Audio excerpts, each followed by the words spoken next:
Good afternoon, everyone. Welcome to Council meeting for the 12th of June 2024. And could we please start with our normal karakia, thank you, which is on the screen, hopefully, so that people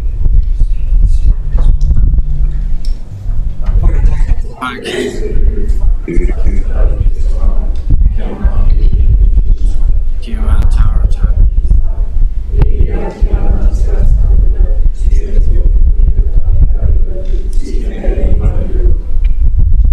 Thank you very much, and welcome everybody, councillors, staff, and the audience that we have here.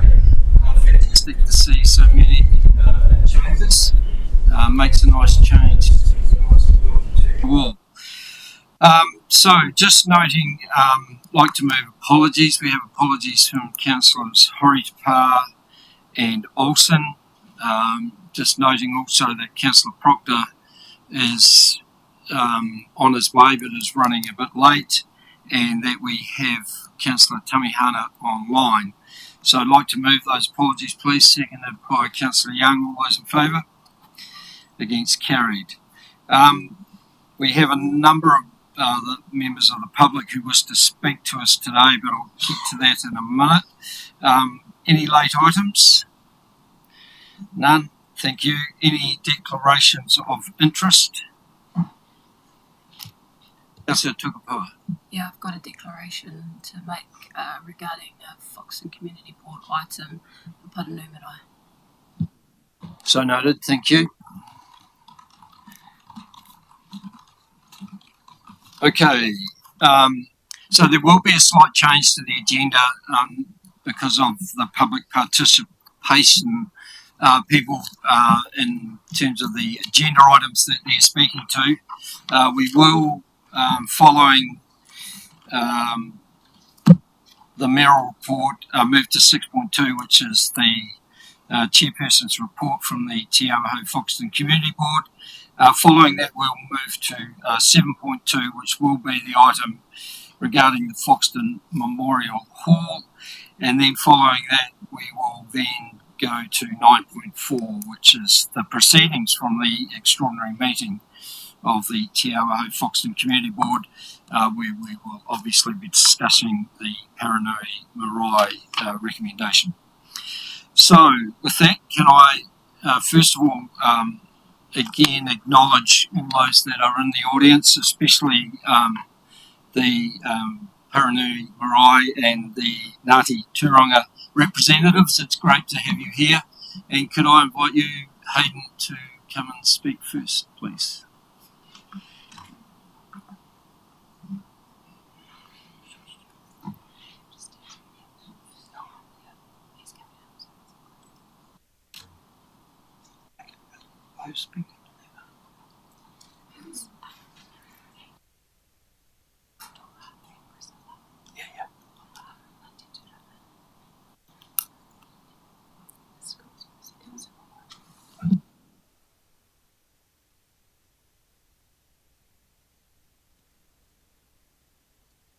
Hello, hi, Bernie. Just wondering if there's a camera that shows the room at all. I don't have anything on my screen.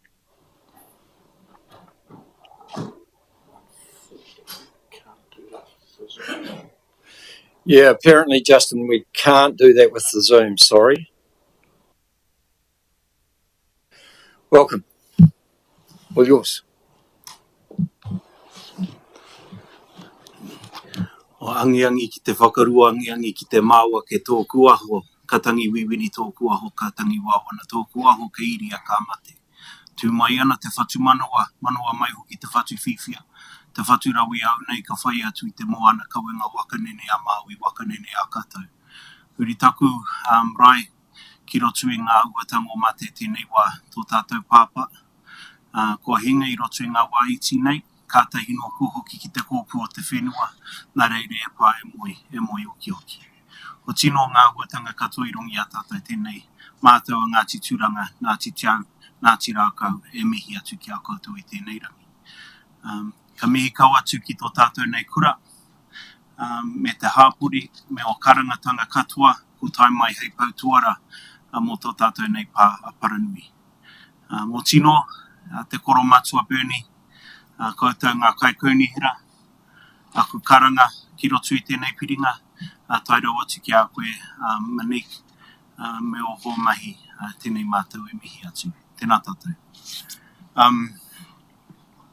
Now, I promise I'll keep my auntie's microphone on mute because you'll all be aware of how free and frank I can be, and this is who I've learnt it from. But I would like to acknowledge my auntie's presence today. Our auntie is just over 17, and and she is one of our, if not the oldest kaumātua of our hapu, and so we're deeply honoured to have her today.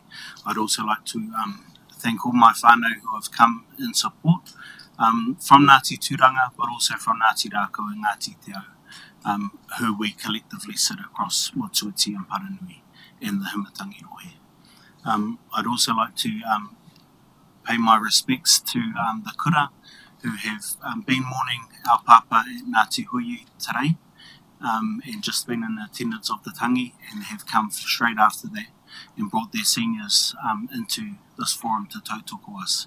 And that's, I guess, a visual representation of how our pā is connected with our Foxton kura, not just this primary school, but St. Mary's, Coley Street, Foxton Beach, Manawatu, all of which our marae has played a significant role for, and is an open area for all our schools to consider theirs.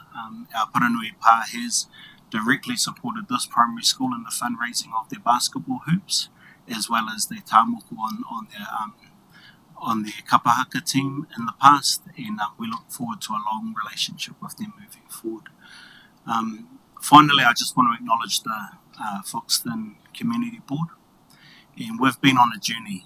We've been on a journey over the last wee while, and I'm sure you're all deeply aware that the Foxton Endowment Fund has been a hard thing for us as a people to really understand, because it stems off the loss of some of the owners of a block called Papangaio J.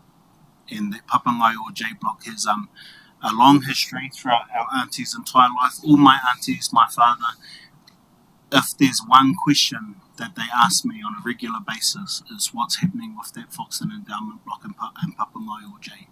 And so we've taken our time over the last few years to take our council and our Foxton Community Board on a journey to understand that, and to think about what does that actually mean. So in the entire history of that endowment fund, that comes from the forced sale after probably one of the biggest ecological disasters in this region, if not the southern hemisphere.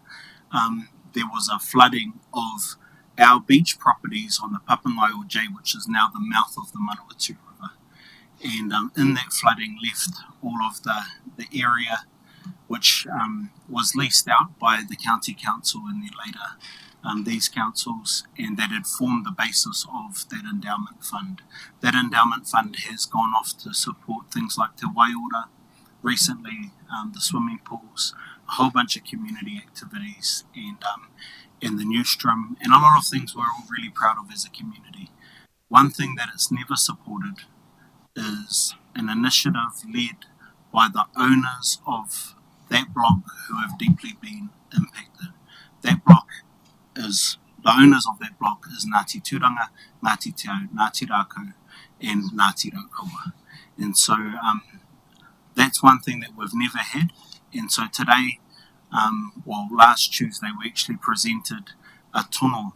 You'll remember last month it was, I think, we'd suggested that under review, maybe we should look to manage it in a way that we're not allocating resources, and in saying that I hadn't been across that particular application, and we fully supported the decision from our Foxton Community Board, and in the end that was supported, that initiative for the shuttle to help our people get into town to the doctors. And so we thought, well, why don't we put in our application in our tool, given that yous aren't too concerned with that review process. That went in front of the Foxton Community Board last Tuesday, and I'm not normally an emotional person, but that hui was quite emotional for us because the officers, Grayson and Ashley, who have been amazing in this process, they put forward a proposal for us after considering what we were after. And it was actually the community board who made an amendment to that, specifically NOLA. And that blew me away personally because I wasn't anticipating that level of support. There were some valid concerns raised by members of that committee to make sure that the Foxton Beach community are engaged with, and some amendments were discussed, but in the end it was supported that NOLA's amendments were carried by the committee, and a strong message of support was felt by our three hapu. In particular, I'd like to acknowledge David Allen, who spoke wonderfully for us and really blew us away. So today we're looking for support to build or renovate our whare kai or hine waha. We have a budget of circa 200k, but we are underfunded by the amount that's being proposed today. And so should this application be supported by you, not only will it be the very first time this council and this fund has supported our three hapu, it will also mean that our marae, which has been closed since COVID, will be able to be fully functional, and our communities can come back and see themselves in our marae, including this council, which would openly welcome to use. So, tēnā tātou. Kia ora, Hayden. Can I just acknowledge Auntie and Priscilla? It's great to have you sitting at the table supporting your, do I call you your nephew? But yeah, really fantastic. And also you, Toha, it's good to see you here as well. Just also acknowledging James and the students from Foxton Primary School. This is a great example of how community and council actually get together and do some really good work together. So appreciate you all being here. Councillors, have you any questions for Hayden at all?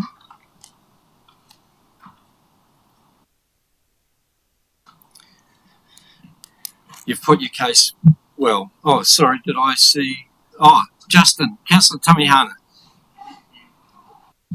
Tēnā koe, me Bernie. O tira tēnā tātou, tēnā koutou i te rangatira Hayden, i tūwhare tēnei wā.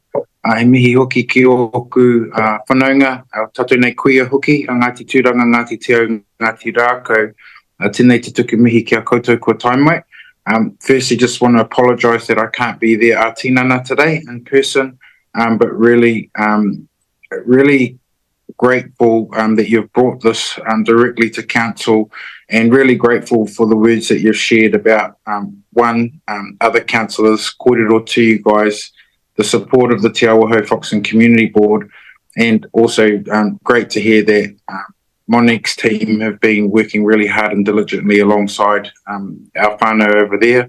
And so that was all, no other comment other than just to acknowledge your presence here today, and thank you for bringing this to council. Ngā mihi. Thank you. Thank you, Hayden. Thank you all. Yeah, thank you, Mayor. Monique asked me to talk to another matter today, so I might as well Did you? kill Oh, two okay. birds. Yeah. Oh, the Memorial Hall. Yeah, sure. Yeah. And acknowledging that we did jump the gun from Matua, David, and the rest of the team, but we're just humbled by that. Sorry, Matua. Thank you very much. Now, you've got a paper before you, and it is adjacent to this matter. You're aware that there's been two tono put to you for the Memorial Hall, and we're here in support of the community group as well as the hapu group. And actually, I think having briefly mentioned that journey that we've been on, I feel like the results of that journey that we're on is actually resonating across both those parties, and that is really to see a stronger Foxton community driving Foxton kaupapa. And so I just want to briefly touch on the fact that our recommendations, and I was just in emails to Brent and Monique this morning and Ashley saying that I was going to speak, and they asked me to give a few recommendations. So I just want to clarify that, and then I'll leave you guys to it if that's right. So for us, as our collective hapu, and I'd even be so bold to say on behalf of Tūmata Kahuki and all of the Okawa hapu here, our option is that option 2, our recommendation, is option 2 should be completely off the table because of the cultural and historic significance of this building, not just to Māori, but for all our community. Hapu want to ensure that the mana and integrity of this building and our servicemen who is maintained at the highest level, and option 2 cannot give us that certainty if it goes to the open market. Our second point is we support an alignment of option 1 or an amalgamation of option 1 and 3 with the provisions that the community group and hapu are given or afforded the time to work together to form a legitimate body to transfer the asset and collectively work towards an agreement that allows all parties to protect the site of significance in perpetuity for our whole community. Noting the historic contribution of our hapu to this building, whenua and wider district. I understand from what I've seen is that there isn't a committed budget towards the ongoing maintenance of this building. From our perspective, it appears predetermined that the outcome would be to transfer or to sell. And so we see an opportunity for the community, hapu and officials to design a transfer mechanism that can resource the maintenance from a community and hapu contribution and work with the Foxton Community Board to support either the purchase, transfer or provide a contribution for a work program within a finite time frame to ensure the success of this building is feasible.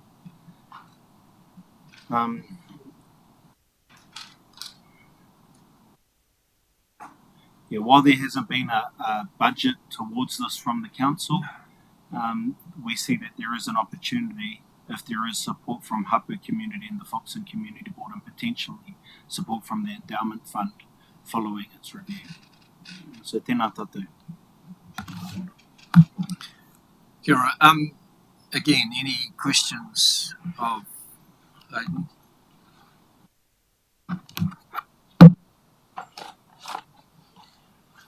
If you hear Thank you, Hayden, for the clarification around that.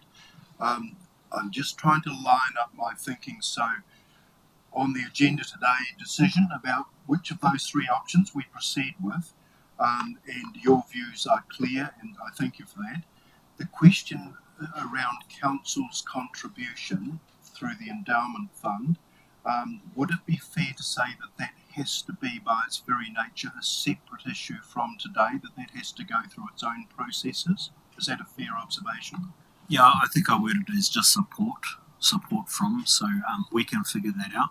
In my recommendations to Brent when we were just on the phone a few weeks ago, it was to, even before this step, was to have the officers and the 2 community bidding to work together and spend some time together. And so in the alignment of option 1 and 3, we're essentially putting maybe a time span for that to go ahead. It'd be great if it was after August, because I would like to have a holiday in July. And then we build up a plan collectively if there is agreement. If there's not agreement, I'm sure they'd support it just coming to hapu. Yeah. It's facetious. Councillor Jennings. Thank you, Mr. Mayor.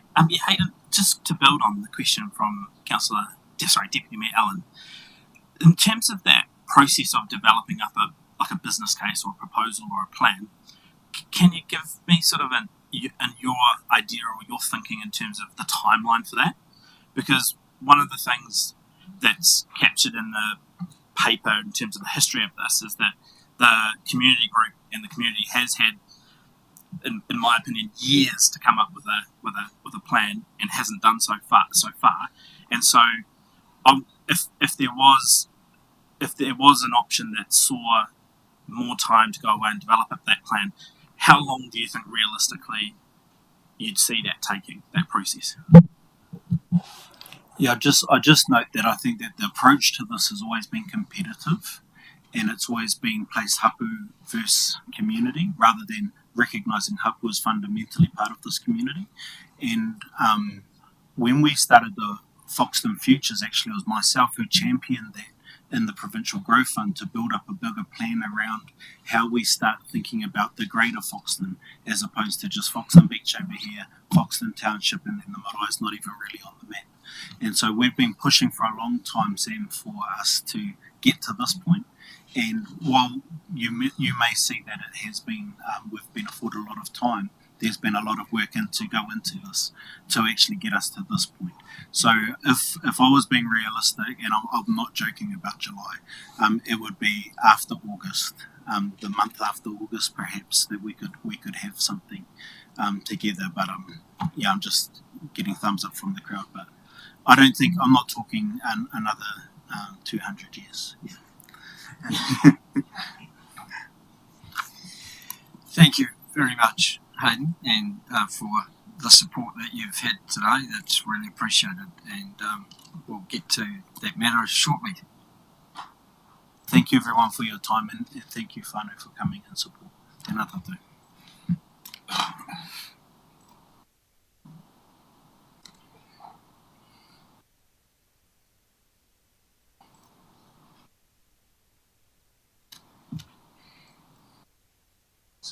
Thank you. Thank you for coming.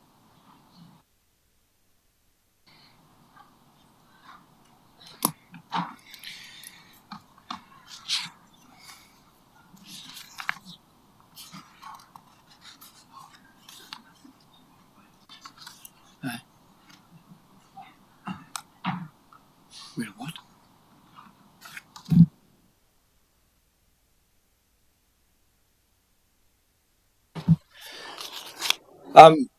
So I know that we have all the committee from the Foxton War Memorial Committee here, and you've each asked to speak.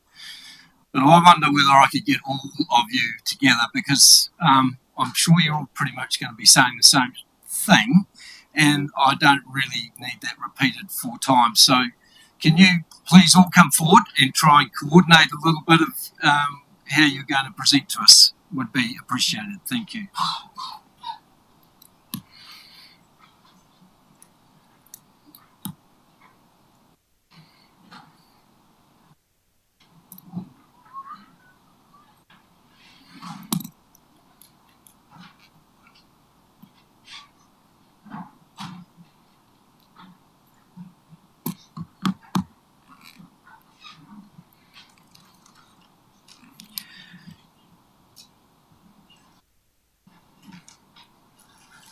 All good? Already? The right one, Nola, on the flat right one. That's it. Thank you. Read the instructions. Thank you, Mayor Burney, councillors, Mr Davidson and council staff. For those who don't know me in the audience, I'm Nola Fox, Chair of the War Memorial Hall Society Incorporated. Thank you for the opportunity to speak. I have circulated the paper. I went too fast and sent the wrong file. So hopefully you've had it this morning and it's in your emails or hard copy in front of you. So I plan to just talk quickly about the options and give you a chance to ask questions. We really wish to acknowledge the work of the staff here and the really comprehensive report that's been presented today, because it covers all the issues facing the council and the community and their opinions. So for option number 3.3, the Foxton War Memorial Society Incorporated opposes this option as we feel it incorporates a cost to ratepayers by putting another targeted rate onto them. However, because they've already funded this building themselves years ago, we feel a better way forward that if you want to decide to retain the building, that you look at a legal authority to operate with the community group that you so decide you want to work with, because that then again allows funding for the detailed seismic report to not come out of ratepayers. So we just think that that's a financially more fiscal way to go forward. Option 3.4, we totally oppose the disposal of the open market, And 3.5, we support this option with our community being selected, but we are willing to say we're keen to work with all of our community to draw on skills and expertise to ensure sustainability and success, to bring the hall back to the required standards and have Foxton thrive as a result. So I was going to be short and sweet and allow time for questions, but I'll let my colleagues on the committee. Yeah, good afternoon, Mr. Mayor, councillors and staff. Yes, I put a submission in and I've sent one through this morning just on supporting my submission, but I'll just go through the highlights of it. I oppose well, hang on, I suppose I should retrain this. We're sitting here as a committee, so you don't really want to hear mine. The very reason I asked the four of you to coordinate, because obviously you four individuals presenting four submissions says to me that there's not much unity or consistency from a message from the committee. So that's why I've asked you to present together, because I assume you're all going to say the same thing. Only in different ways, that's all. Yeah, well, that's why I tried to get it into one way.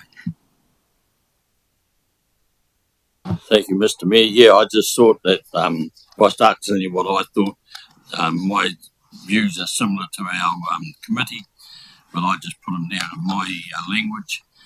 I think there's the increased rate, has been pointed out before. If we do option 3.3, it will throw a burden onto, because council cannot get funding from the likes of Lottery, Eastern and Central, and that's always been one of my drivers behind having formed a trust or the incorporated society, because we had charitable status. So just that, I think, is the biggest thing why 3.3 is out. And then out of the survey, I calculated 34.9% support for that option. Option 3.4, we don't support, and I do not support it, is the sale of the building, and the reasons are in writing, and that's only 11% support. And I supported option 3.5 fully because of the local ownership. We can raise the funds without it being a burden on the ratepayers. We can operate it without it being a burden on the ratepayers. We have a committee that is fully committed to the job. We know what workload is going to be in front of us. We're not taking on a simple task. There is a commitment, and everybody is prepared to carry it out. And from the survey, there's 53.9% of the survey. So it's clear that what the public want, and we support what we're trying to endeavour to do. Anything different that Sue-Ann or Brett wants to add? I'd just like to say that I'm thrilled at the outcome of the submission process as indicated by the pie chart on page 72 of your agenda papers. This indicates in round figures 90% of submitters do not want you to dispense with our Foxton Memorial Hall on the open market. Our community has spoken, and we're hopeful that the response will reflect our community's clear wishes accordingly. I was thrilled to see Hayden here speaking about the options as far as iwi are concerned, and look forward to further discussions, hopefully with him down the track. I've supplied some additional significant historic documents that contextualise the background to us enjoying the privilege of having war memorial halls in our community midst. And I'd like to say too that Foxton Town enjoys a unique historic precinct. Mavtech, the old racing building restored by Jim and Sarah Harper, the courthouse and the standout building, the Foxton Memorial Hall, are all in that location. And I'm, like Mr. Roach, confident that our society incorporates the skills, experience, business acumen to really ensure that our building, together with help from other people in our community, lives up to and becomes a much loved and much used, appreciated community centre for current and future generations. Thank you. Sue-Ann.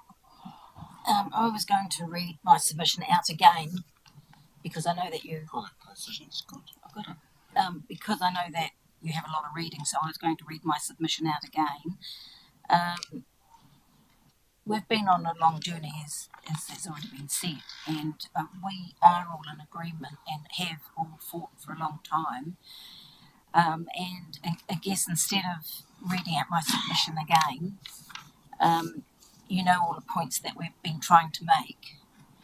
And I think really it's just to come and say to you, please, can we have the hall for our community?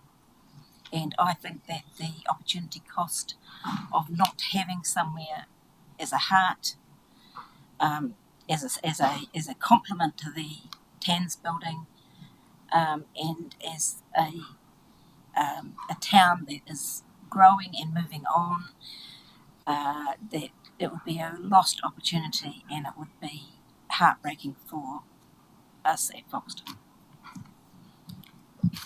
Thank you. Councillor Jennings, question? Thanks. Yeah, I've got a series of questions, but I'll just start with one and then give others an opportunity to jump in.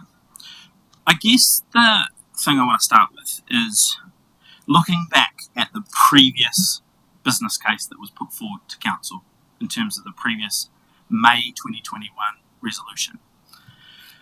So what I'm hearing from your group and through some of the submissions and some of the material and commentary I've seen from some of you on online is that you want to retain the building for community use because Foxton lacks spaces for community events, all that kind of thing. But for me, I can't reconcile that with the previous business case where it was premised on having a tenant in the building. So that tenant would be expecting quiet enjoyment of that space, exclusive use, and so that doesn't reconcile, it doesn't fit with that whole sentiment of making the hall available to the community.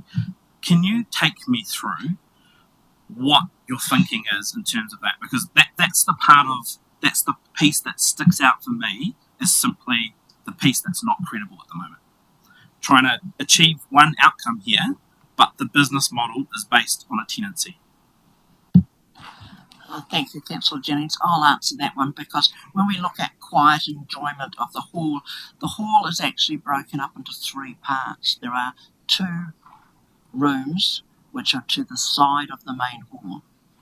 So therefore, when you're talking about activities in the hall and the toilet facilities available to all users of the hall, the two office space are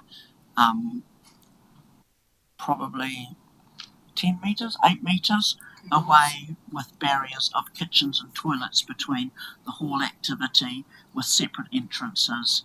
So that's that perspective of your question. The second part of looking at a budget is a living document.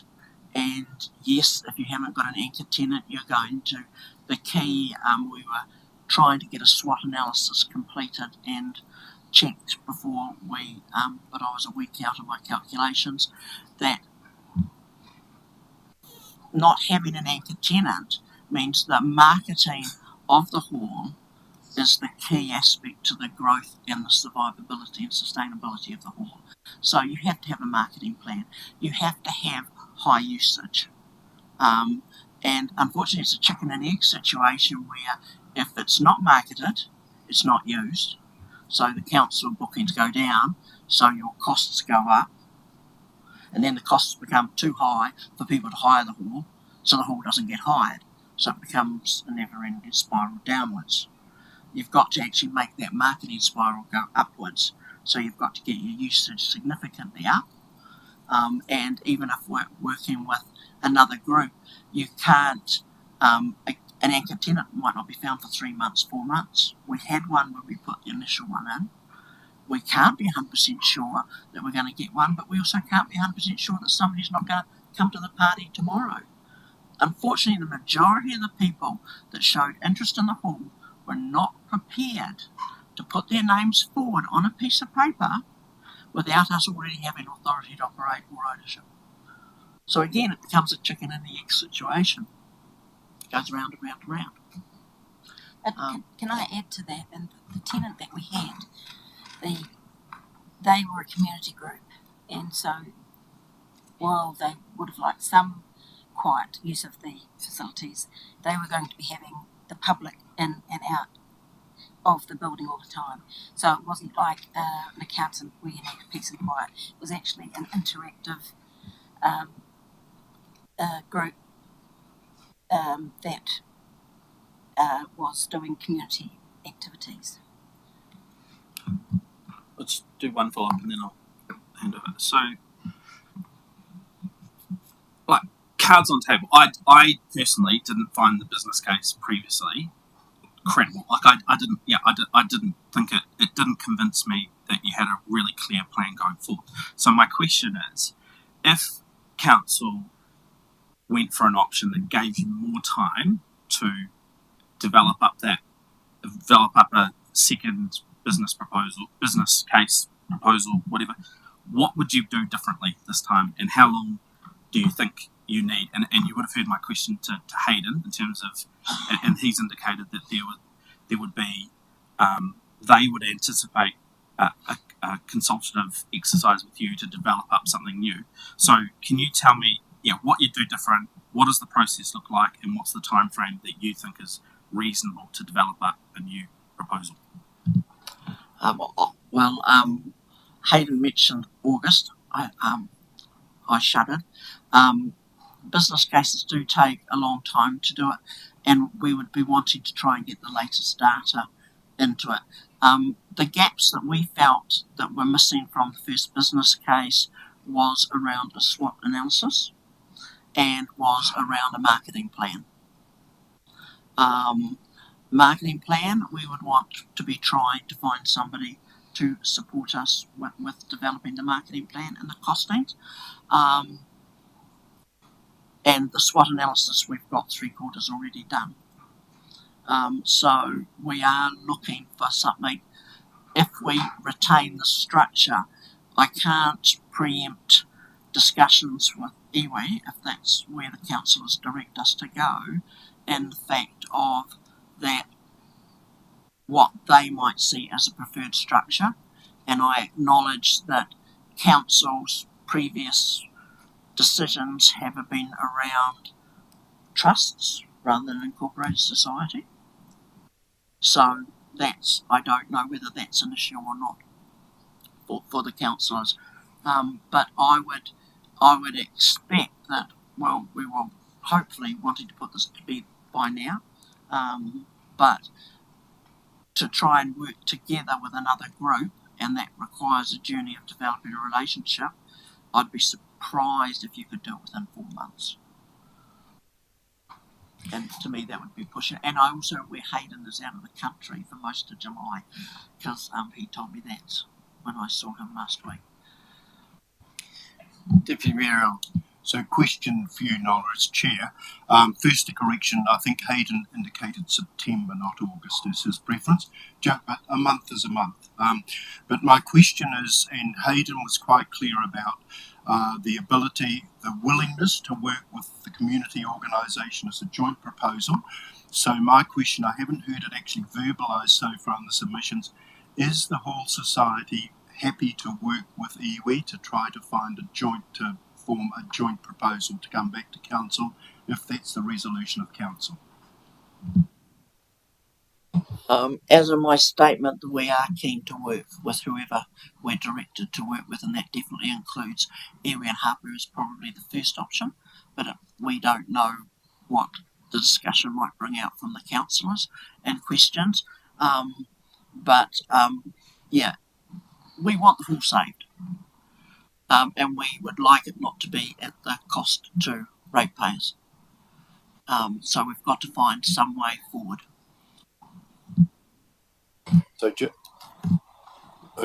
So just for absolute clarity, do you see real opportunities presented by working with iwi, if that were the case? Hugely opportunistic to work with everybody in the community, but particularly to have the combined journey. We've started it with the endowment fund, and I think as a community we can do an awful lot to bring everybody together.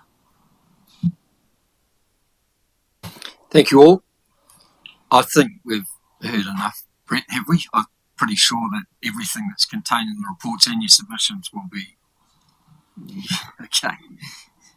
I had a brief conversation with Hayden before coming to this venue, and I would confirm that David Allen is really on the right path when he talks about that conversation. We would be willing, obviously, to work with iwi. Sorry, Councillor Jennings, you've still got some questions? Yeah, sorry, and I think Councillor Brannigan also has some questions. Because I just want to test this with you, and I hope, like, I'm not intending to be critical or come across as negative, but, like, you're saying that, yes, the intention would be to consult and engage with iwi and Hayden, but, so my question is in sort of two parts. Why hasn't it happened already in terms of the previous business case? Why didn't that happen? And then I look back at the May 2021 resolution, which directed or required the trust to ensure or encourage Māori and youth representation in terms of the trust, in terms of the group. And so, like, I get that it's well-meaning and saying that we want to do this, we're going to do this, but I kind of want to just test why hasn't it happened before, so how can we have confidence that what you're saying now is going to actually take place? Yeah, okay, we'll go back to the start.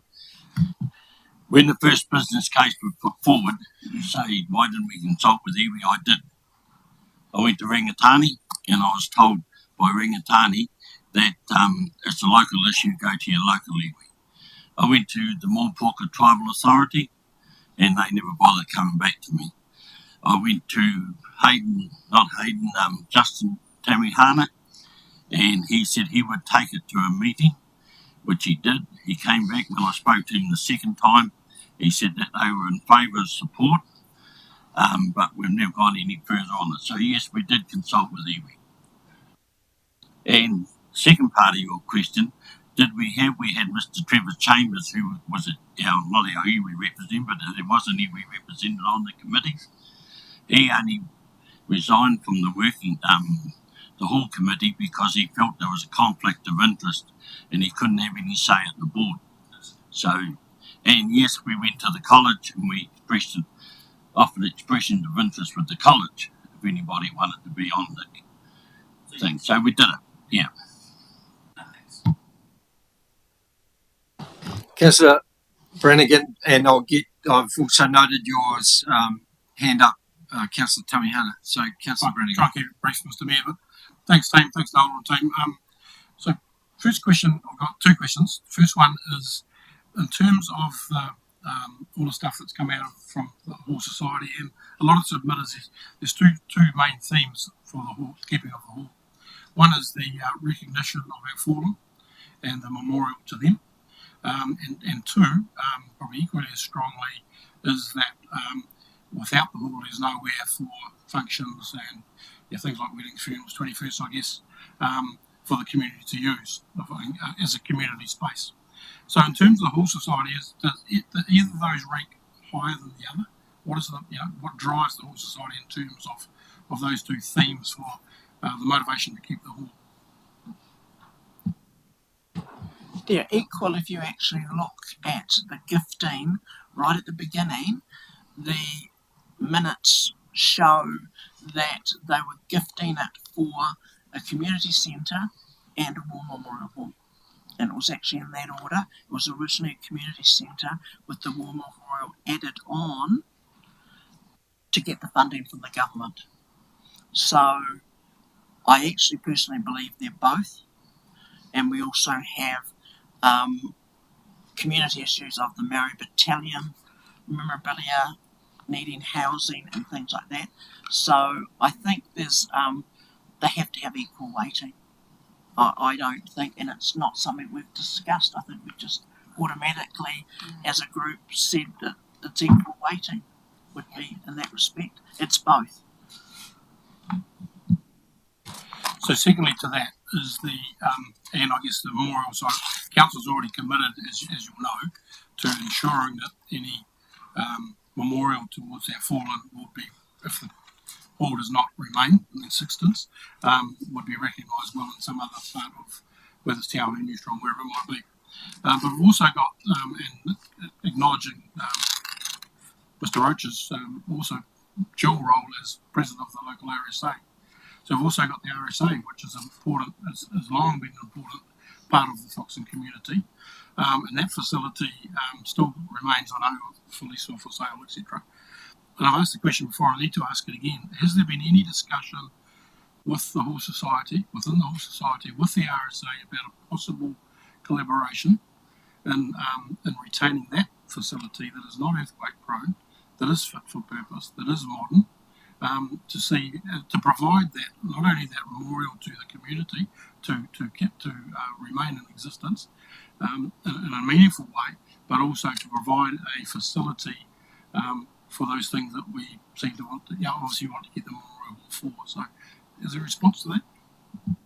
Yes, certainly there is. It's been discussed at committee meetings with the RSA, and as you'll see on one of the letters there, that they fully support the retaining of the Memorial Hall. The reason it was built was a memorial to those that served and those that lost their lives. It's paramount. To keep it as what you were saying, between sell the hall and then jack up the RSA building and take the memorabilia there. We have a building there that is not viable as it stands. And to make it into a hall, we're only transferring the debt from one building to another one. So I don't see, while the RSA would support the Memorial Hall, it does support it, and if the RSA building gets sold, then that would actually look to supporting with the hall, with the committee, because that's been discussed. No one said any money or anything but where we are at this stage. So I don't see how we can, yes, I communicate between the two, but the focus is on retaining the Memorial Hall as a memorial, as a community hall. Councillor Tamihana. Tēnā koutou, o tira tēnā koutou, the Foxton Memorial Hall Society Group. Thank you again for coming here today. I think you've raised some really good points here in this conversation today, and I know there's definitely a passion by the community to look at a way of retaining such a significant site. I just wanted to pick up on a couple of points also, and I suppose really for Nola and the group, question one, I've got three, is, I'm a little bit like Councillor Jennings, where there's been an appetite, this council received 2 expressions of interest, yet there didn't seem to be a merge between the two groups and having those conversations leading in today. So I'm just sort of wondering if you can explain to me why those conversations haven't occurred and why you felt you were limited in exploring that prior to coming here today. Because, and the reason I say that is when I look at your group, I don't see the local and hapu represented in there. So if you could just sort of give me a quick answer about what happened. All right, answering that question, we actually invited iwi to sit in at our meetings. We actually given the invitation. They actually expressed an interest to coming along and talking, but never turned up. So the invitation has been out there. It was out there. And right up till to date, nobody has ever come back to the committee, because we're the one that, for a better way, led the charge or to retain the hall. So if you wanted to know where to go, you only had to come and see me or Nola or any member of the committee. We were there, we were out in the front. So I have to say, up till now, iwi have not shown us enough interest, or haven't shown any interest in wanting to be on. Up till this first I've heard tonight that they have. That answer your question? Oh, I think partially, David. I think maybe council didn't let others know that those expressions of interest were realised back when we first got them. I'm not sure whether you were privy to that or not, so I won't speak to that, but I still appreciate the answer. I wanted to pick up on your kōrero around, firstly, thank you about the iwi engagement. I think that's really important that you've shared that today about engaging not only Ngāti Raukawa and their hapu, but also Rangitane and Muapuko Tribal Authority. So it's really good to hear that those kōrero have occurred. I wanted to pick up on the RSA conversation. 2 points is, you stated that it's not viable anymore for the RSA where it currently located. Do you just want to expand on what you mean by that for us? Can we just keep the questions to the Memorial Hall? Sorry, Justin, and I think that's a conversation. No, well, I think it's relevant though, Bernie, because we're hearing here today that the question was asked by Councillor Jennings, or might have been Brannigan, about the RSA. Now we've had it confirmed right now by the president of the RSA, Foxton, that they had sent a letter that said they wish to retain the hall. So that's why I need to understand is one of the decisions we as council already made was that we would set aside a fund if the building was disposed of to relocate those memorabilia. And so what I'm trying to understand is, where would they be located to? Because the RSA, in my mind, would have been the perfect locale. So I'm just asking, why is the RSA not a locale that we can consider? That's all I'm asking. Okay, yeah, get that. The viability, though, of the RSA is a different situation, but the placement of that memorabilia obviously is part of the conversation. So who wishes to answer that? Noel. I wanted to answer from a financial funding point of view, Justin, that there is no money out there in the funding community and philanthropy to buy land and buildings. So if you were to move, and I thought I'd already answered this at a previous presentation, you cannot find the funds to pay the money of the RSA that is outstanding on the RSA building, because that is debt repayment.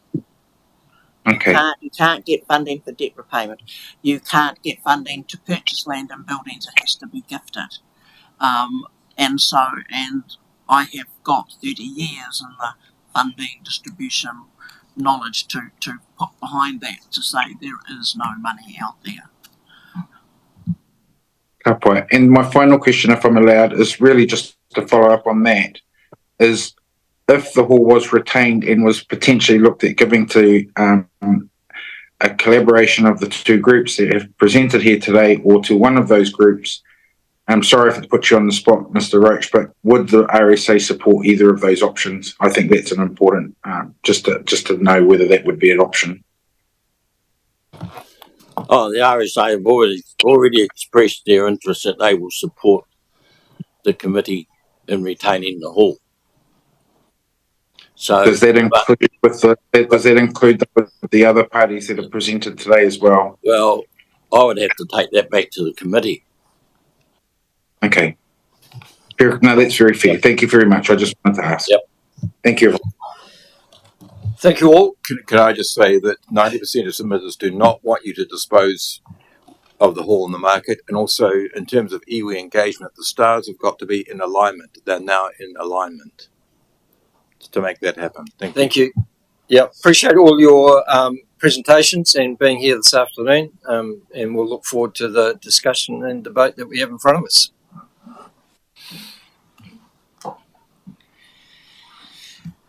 All right, councillors, just moving on to confirmation of minutes. That the meeting minutes of Council 17 April 2024, that the meeting minutes of Council 1 May 2024, that the meeting minutes of Council 8th May 2024, that the meeting minutes of the in-committee council meeting of the 8th of May 2024, and that the meeting minutes of Council 22nd of May 2024 all be accepted as a true and correct record. Seconded by Councillor Jennings. All those in favour? Against? Carried. Thank you. All right, now moving to the mayoral report. And just move 2.1, 2.2. The report be received. I'll move. Seconded by Councillor Young. All those in favour? Against? Carried. Thank you. We do have a recommendation in the report, unless there's any other questions that are in particular to the report. Moving to Councillor Tugapua, sorry. Yeah, I just have one question on your list of May meetings and then 2 questions for the submission? Okay. Report first, and then I just wanted to know about the Accelerate 25. Like, this started some terms ago with a hiss and a roar and haven't heard much for a very long time. And then it appears here, and I guess, ask, was it worthwhile in the first instance? But then second, could I be reminded if we contribute to this regional ED type group, and what are the current benefits? Very timely question, because it's been a topic of discussion around the mayors in the region in terms of what benefits A25 does provide. The A25 meeting was actually to get in front of Minister Jones in Parliament and to impress upon him that we are a region and we are connected and united and that we do deliver, and looking forward obviously to continuing that relationship in terms of ensuring that our region is up there in terms of whether he's thinking of his investment in provincial New Zealand. So A25 is made up of a core group which includes, which is run by Horizons basically, but includes some mayors and business leaders as well. So while we are members of A25, I don't belong to the core group, but am welcome to attend their meetings and contribute. But we are also going through a process of understanding what A25 brings to the table and whether it's relevant, and some discussion will be had in the next few months around prioritisation and different things that we're doing. I think there's general agreement that A25 provides a regional economic development benefit in terms of promoting and, if you like, giving some more strategic advice in terms of from that regional sort of perspective. And I think there will be interesting to see what happens. But if you remember, they did come and present to council a couple of years ago, and the intention is that they will do that again shortly as well. I hope that answers your question, does it? And it doesn't cost us any money.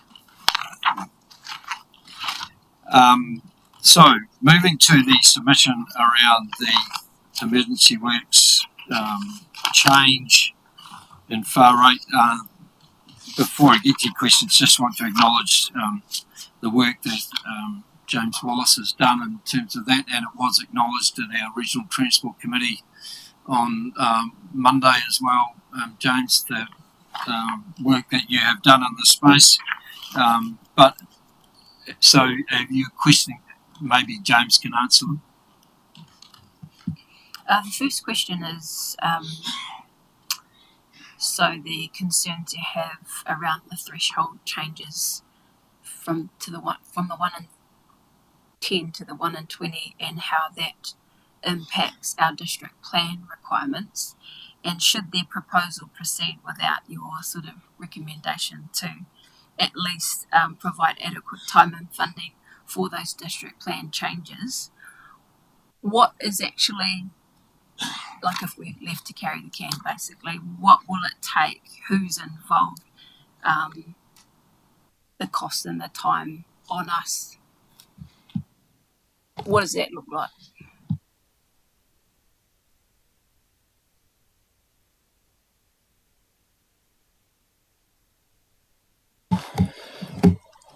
Yes, so thank you for your question, Councillor Tukapua, through you, your worship. In terms of direct costs for the far change rate, the last financial year we had emergency works and claimed through this process was 21-22 financial year, and we delivered about $820,000 of emergency works. We were subsidised to the tune of about $650,000, and if it was the proposed funding assistance rate with this proposal, it would be about $70,000 less. So it's a pretty significant amount of unplanned operational expenditure impact. The question around how would we approach instituting the recommendations of reviewing the district plan, adjusting our design requirements for new subdivisions, upgrading our existing infrastructure.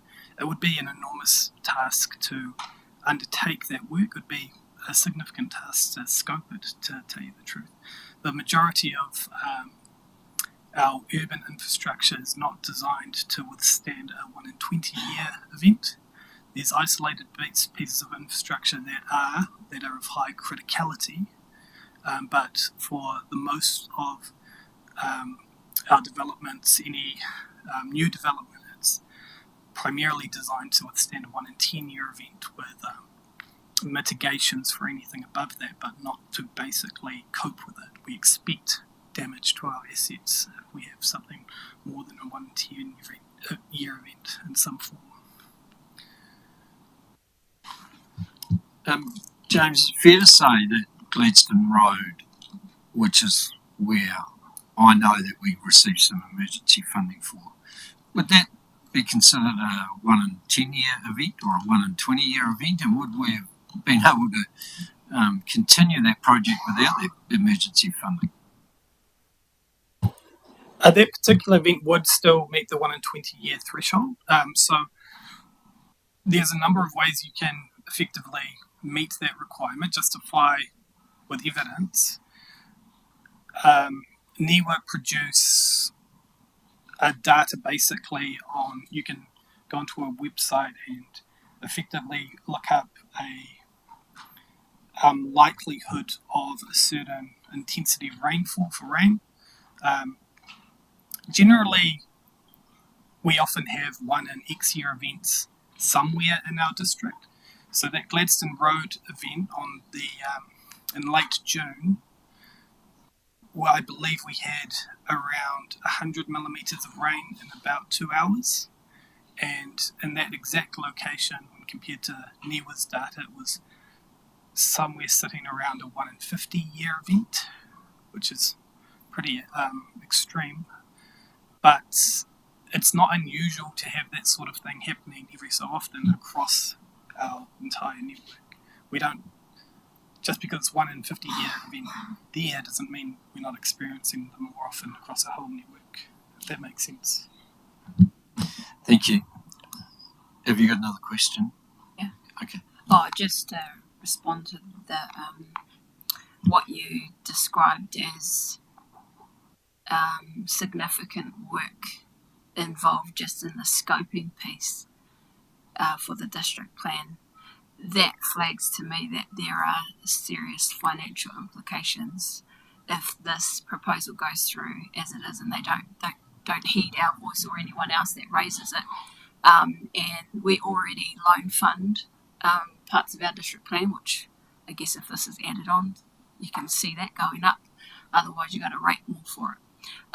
So I'll just flag that. The second question I had is around the concern for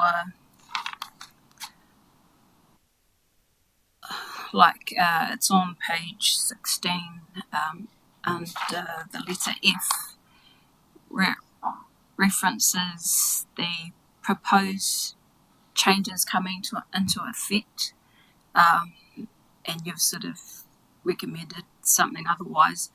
But if this proceeds, would that trigger a necessity to do an LTPA for, I know it's only one activity year, but if it's of a certain significance, it requires a level of, what's your take on that, doing another next year? Through you, Your Worship, I think that if we were a council that adequately budgeted for emergencies, then there would be rationale for us to do a long-term plan amendment. But because we're in the position where we essentially have no contingency funding and we have no emergency funding, that we will find ourselves in a situation, regardless of whether it's a 10% or a 20% or an 80% or a 90% FAR, we'll find ourselves in a position where council will be having to consider how it's going to fund its share. What it would do is, and just supporting kind of the recommendation of James around if NZTA were going to implement this, why it would make sense for them to align it with a long-term plan, is it would be a key driver for some of the assumptions we build into our long-term plan. So what it potentially would mean is that some of that advice officers provide to council around building contingency, it would certainly mean we'd be far stronger in our advice about the need to build contingency, because the likelihood being that council would have to make a larger contribution than we have in the past. Dave, thank you for your work. These are good. I hope they listen. Well, it's certainly got endorsement from the rest of the table around Regional Transport Committee, so I'm sure. Thank you again, James. Okay, so I'm happy to move 2.3 that Council endorse and submit to NZ Transport Agency Waka Kotahi the Submission Emergency Works Investment Policy Review by 19 June. Over seconded, Councillor Boyle. Any further discussion? Put the motion, all those in favour? Against? Carried. Thank you. Right, now moving to the Chairperson's report from the Te Awaho Foxton Community Board, moving 2.1, 2.2, the report be received. Seconded by Deputy Mayor Allen. All those in favour? Against? Carried. Are there any questions? I know Mr. Gilling's in the chamber, but are there any questions of him or any comments around the report? Councillor Jennings, would you like Mr. No, don't require Mr. Gillen. It's just a question following on from the public comment from Hayden in terms of the funding request from the Foxton Beach Endowment Fund. So how are we dealing with that in this meeting, or are we not? Because I wasn't quite confused because I was a little bit confused because there's no resolution there. If I missed something. Yes, you have missed something. 9.4, which is going to be the item that we go to next, is the recommendation from the Foxton Community Board in reference to Paranui. Yes, right. Last item actually in your agenda.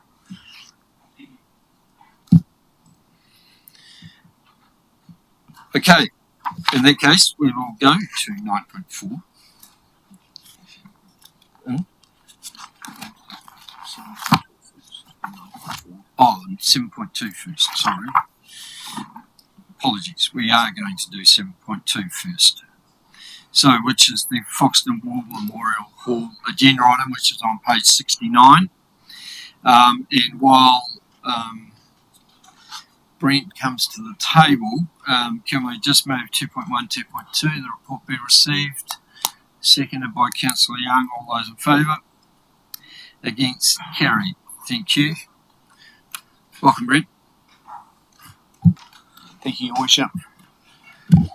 I'll jump straight into it. The purpose of the report today is to provide Council with an update on the consultation in relation to the Foxton War Memorial Hall and to seek direction on the way forward regarding this asset. I'd like to take the opportunity to thank those that have provided input to the recent community consultation process. While the response wasn't overwhelming in terms of the submissions received, there was definitely some quality submissions and a strong flavour of community ownership that has shone through, with the majority of the submissions in favour of gifting the hall to a community organisation or organisations.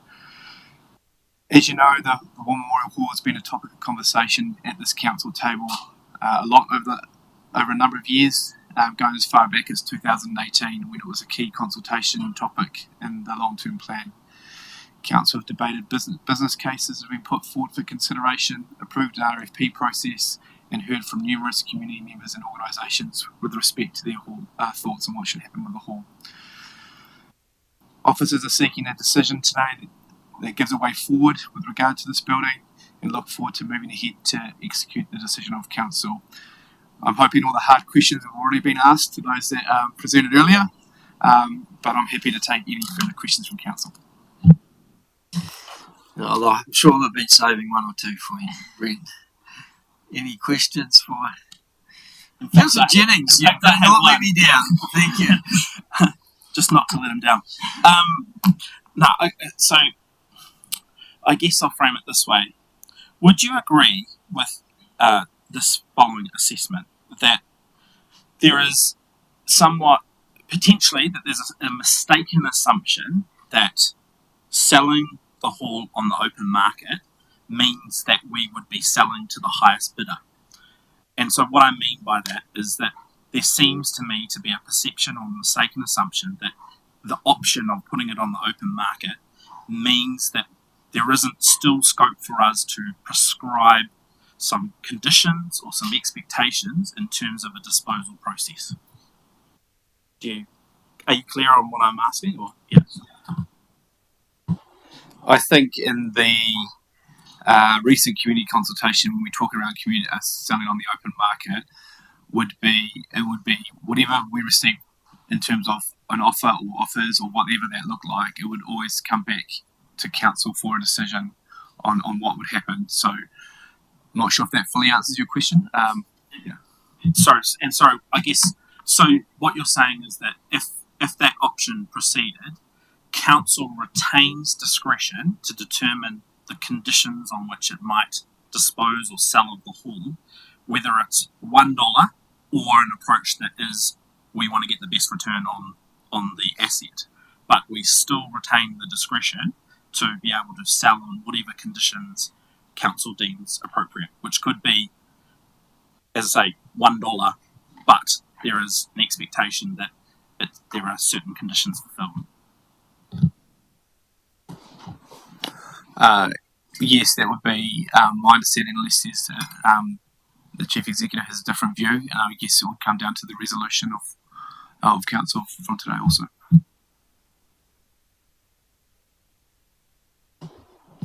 Councillor Tupper.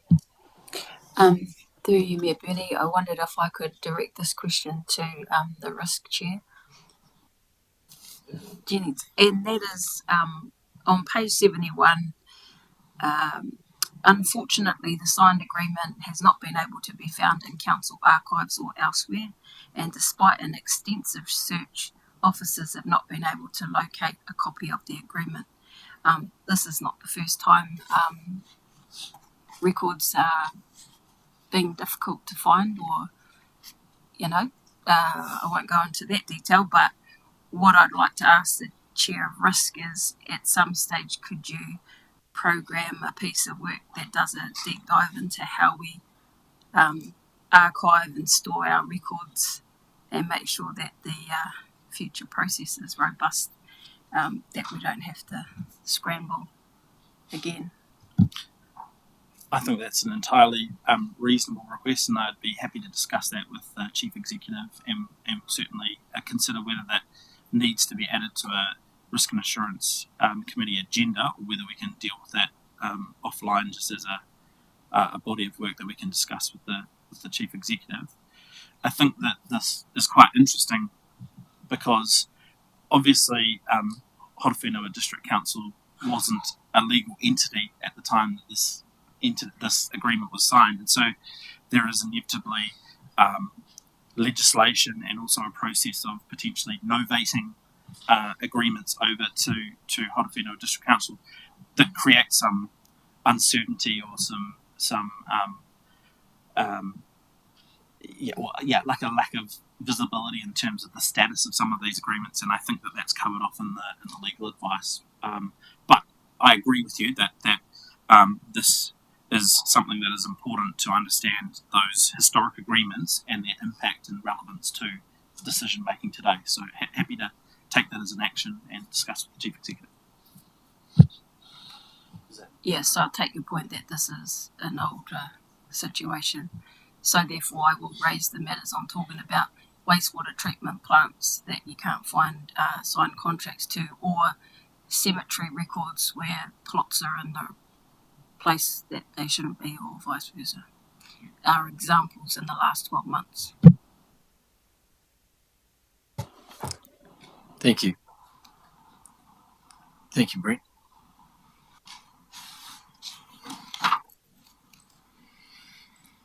Okay, moving to therefore the resolution, and you have options 3.3, 3.4, 3.5 that are in front of you. Anyone wish to? Deputy Mayor Allen. Yes, Mr. Mayor, I wonder if we can bring up on the screen the 5-part recommendation which I did circulate earlier to councillors as a possible way forward. So I would move those, and if there's a seconder, I'm happy to speak to them.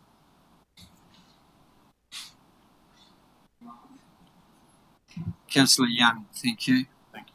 So look, speaking to it, Mr. Mayor, just to inform councillors, there has been a slight change in the first paragraph. I'd initially proposed the dates of 15 August, which I'm now suggesting become 15 September, with the subsequent date coming back to council 16th of October. So that is a change from my initial suggestions to the table, and that's a direct response to the speakers earlier today in the form of both Hayden and the War Memorial Society, who both argue that it would have been a bit tight had it been August. So hence that suggestion there.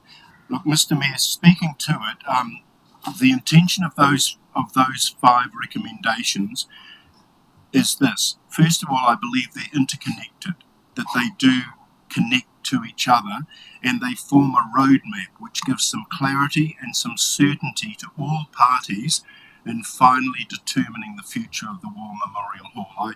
I accept the angst that this feels like an issue that has gone on for a long time, and the intent of this is to say, here are the steps that we propose that we will take. So that, speaking to the first one, it's about giving the opportunity for two parties to work together to produce a shared business plan for the hall by the 15th of September, and subsequently then it would come back to the council table on the 16th of October. The intent of the second recommendation is to say that council, this is council, not delegation, but the council table is satisfied with the business case. If it is, that it be transferred to it says here the War Memorial Hall, but it would be that combined group for the sum of $1 to the community organisation, which reflects the shared objectives of the War Memorial Hall Society and local hapu. Could be local hapu, could be iwi, but we won't get hung up on the wording at this stage. The third step in this process is that if that falls over, that we will then proceed with selling the War Memorial Hall on the open market. Clarity that would be the next step, and I need to acknowledge the comments of Councillor Jennings before, that is, while it's a process that sounds like we're going for maximum dollars, there is the opportunity still, should option 1 fall over, for us to put some conditions around which that sale would proceed. The fourth recommendation refers to the Chief Executive being requested to develop a sale and purchase agreement that reflects Council's intentions to transfer the Foxton War Memorial Hall, which includes a condition that should the hall not be strengthened by 2030 or be able to sustain an operation at any time that is consistent with the intention of the community use, then it be transferred back into council ownership. And finally, the last one is an important one. Council has been through the long-term plan process. There is no money allocated by council towards the hall from 1 July on, and we need to be clear about that.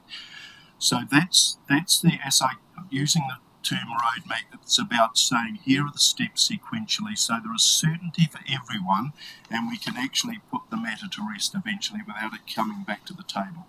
Speaking in terms of the background to that, Mr. Mayor, I just want to acknowledge that while this feels like a very long journey, and there have been frustrations for all parties. It's been, in my view, and I want to stand up strongly for council in this process, it has been a very careful and deliberative process taken by council, where there were challenges put forward by the Memorial Hall Society, and good on them, they put challenges to council. We didn't have to, but we put it on hold, we reconsulted again, and the results of that consultation, as was acknowledged by Mr. Russell and others, the results of that consultation for me says that there is a strong interest by the community, and I include the whole community here, the potential with iwi and hapu for this hall to have a community ownership to it. We did work in good faith, Mr. Mayor. There have been accusations that the council has been secretive in its dealings. There has been one issue only in which we have gone into committee, and that was around commercial sensitivity, which is an absolutely valid reason to go into committee. At all other stages, I believe we've acted openly and in good faith. So, Mr. Mayor, I don't discount the fact that retaining the hall cannot be an option. It's simply unaffordable for council. That is not an option. But the opportunity for two organisations to work together with a common goal, to me, that sounds like a very rich idea. And I want to give context to that in terms of the northern end of Main Street, that historic precinct, which already has so much history contained within it. We can list those things. It's the courthouse, it's the Coronation Hall, it's Ihakara Gardens, it's the War Memorial. The opportunity presented, should this idea fly, for iwi to have a presence in our history at the northern end of Main Street, where at the moment it's a very silent history. The opportunity for iwi to be involved through a combined effort, to me, can only enrich the culture and the history and the heritage of our town. So, Mr. Mayor, although there can be a sense of we've been there, we've done that, and we're doing it again, I believe that this is about having a fresh start with a new combined group of people working together, offering fresh ideas. But if it falls over, we've got a plan for the way forward. So against that background, Mr. Mayor, I invite discussion on this recommendation. Thank you. And I just wanted to outline the process that I wanted to follow in terms of dealing with these resolutions. First of all, just wanted to deal with the first sentence first, if you like. The first resolution being that Council asked the Foxton War Memorial Hall Incorporated Society and local hapu iwi to work together on the development of a shared business plan for the hall to be submitted to Council by the 15th of September 2024 and subsequently presented to Council on the 16th of October 2024. So just want to get that one out of the way, because if it doesn't fly, then we will need to go back to. Yeah, so can I have a point of clarification on that, Mr. Mayor? Because for me, I was going to ask a point of clarification on paragraph 4, because I was of the view that we were voting for all of these elements as a comprehensive plan, and that would be important to me in terms of the voting rather than the individual items. And so that's just my feedback on, your proposed process. But can I ask that clarification on paragraph 4 now, just because it's important, in that at the end of that sentence it talks about then the hall be transferred back to council ownership. What I'm concerned about there is what then? And so because there's no clarity that it would then be open to be sold on the open market, I fear that we'd be back in the same position in 2030 or before, having to go through another consultation process, having to go through a whole another deliberative process. So with the permission of the mover and the seconder, I think that there needs to be a closed loop added at the end of that paragraph to be really clear about that comprehensive roadmap and where we can ultimately end up. Deputy Mayor Allen, Yes, you may. No, thank you very much for that, Councillor Jennings. And I'm clear in what I'm seeking to do is that the transfer back to council ownership then flicks back to number 3, which is about the open market. So the intention is if we take it back from an unsuccessful endeavour by the community group, that it will then go to the open market. That's the intent, but whether the wording could clarify that better, I'm open to suggestion. The Chief Executive might have a suggestion. Yeah, through you, Your Worship, and certainly, and as when Deputy Mayor Allen sought advice on these resolutions, that was the intention. It might be my poor workmanship that's got us here. What you could amend the resolution to either say, as Grayson has just written it, be transferred back to council ownership, and that council then proceeds with selling the Foxton War Memorial Hall on the open market. So it's acknowledging that the second resolution is saying, well, if the business plan doesn't meet the mark, then it goes to the open market. But then as well as that, if the business plan does meet the mark and we transfer the hall over to community ownership, if at any point the plan fails in terms of the execution of that, or if the building is not earthquake strengthened by a particular date, it returns to council for council to sell. So in building this draft resolution, what the resolution that I referred back to was a similar resolution that council took, the approach council took around the Durham Street property, where it was, if we don't get to a point in time at a particular point in time, it comes back to council for what we sold it for, and then council is able to execute its other plan. Just checking with the Deputy Mayor in terms of those resolutions. I know we talked about separating the different ones. Are you comfortable if, as Councillor Jennings has suggested, putting them in block? My suggestion is that the debate proceed, and that if councillors feel uncomfortable about any aspect, we can then revert back to putting them in. Okay, thank you. So, yeah, I guess my query would be for the CE in that respect, because I tend to recall that some of the legal guidance we received regarding prior consultation was one of the reasons we've been back through consultation is the period of time that has elapsed between the previous consultation and this one. So on this basis, adding on the open market by 2030, if we ever got there, would be challenged that we'd have to go back through a community consultation process. No? No, so through the chair, I suppose that's the purpose of the resolutions, is to be really direct about the different scenarios and how council might see that playing out. Essentially what that fourth recommendation does is gives me mandate to go build a sale and purchase agreement, which no doubt will have a whole lot more detail to it, but you're giving direction on the spirit or the intent that you'd like that sale and purchase agreement to reflect.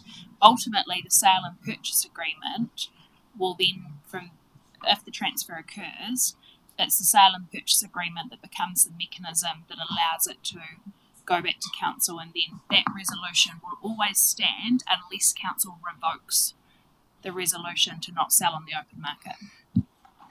And in your opinion, and is with the wording able to sustain an operation at any time that is consistent with the intention of community use of hall, include a situation where the said community group implodes and falls over prior to 2030 due to a dispute situation?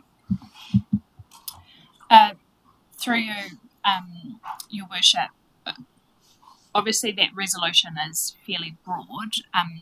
The sale and purchase agreement will need to be more specific in terms of the examples of, but like in a nutshell, it's whether the community group is able to operate and manage. And so if there is an implosion, then that would assume that operate and manage might be difficult.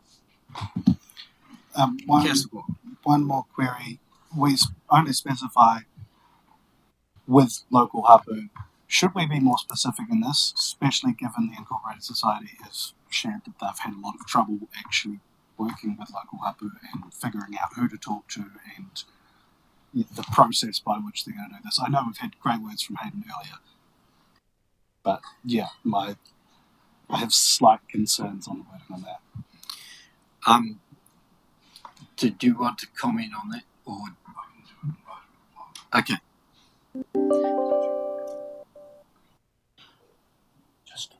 I suppose the answer to the question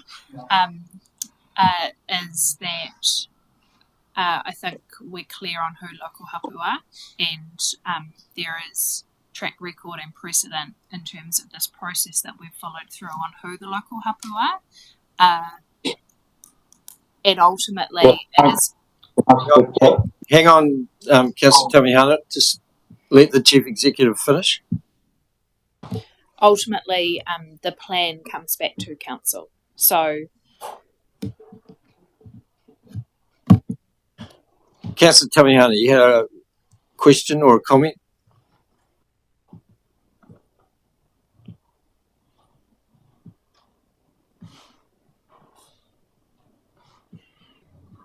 Can you hear us? And you muted me, so apparently I have to unmute myself. Okay, first and foremost, thank you, Deputy Mayor Allen, for raising the issue and reaching out to me yesterday to have a conversation. I'm really happy with the way in which you've framed this today, but there are just a couple of points for me I wanted to have considered, and picking up on Councillor Boyle's one as well.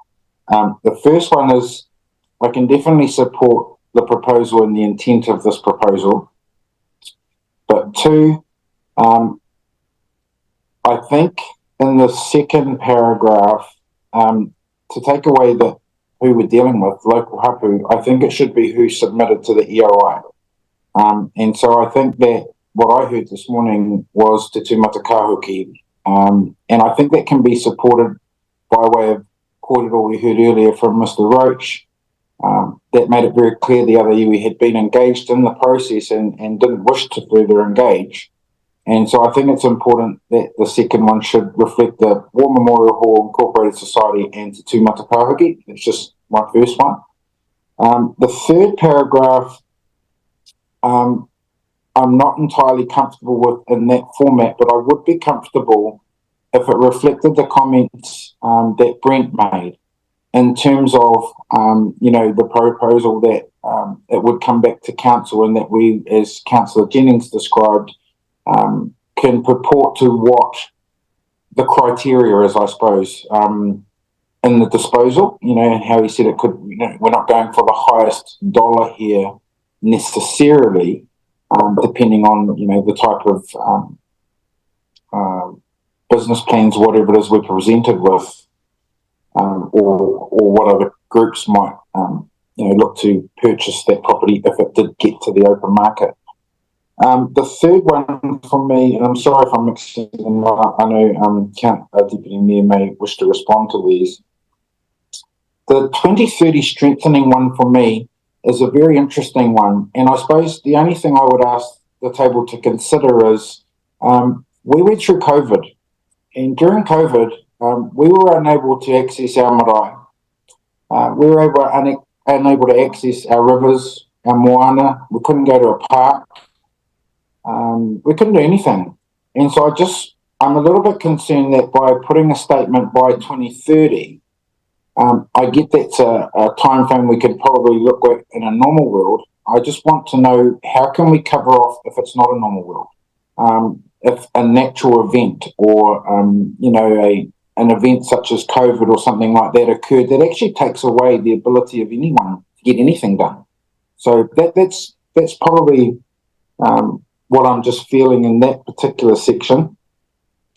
And I also wanted to state in the last one that's been raised in there about council not committing any funds from July 24, I suppose that's probably part of the feeling of what we heard from a previous speaker about predetermination.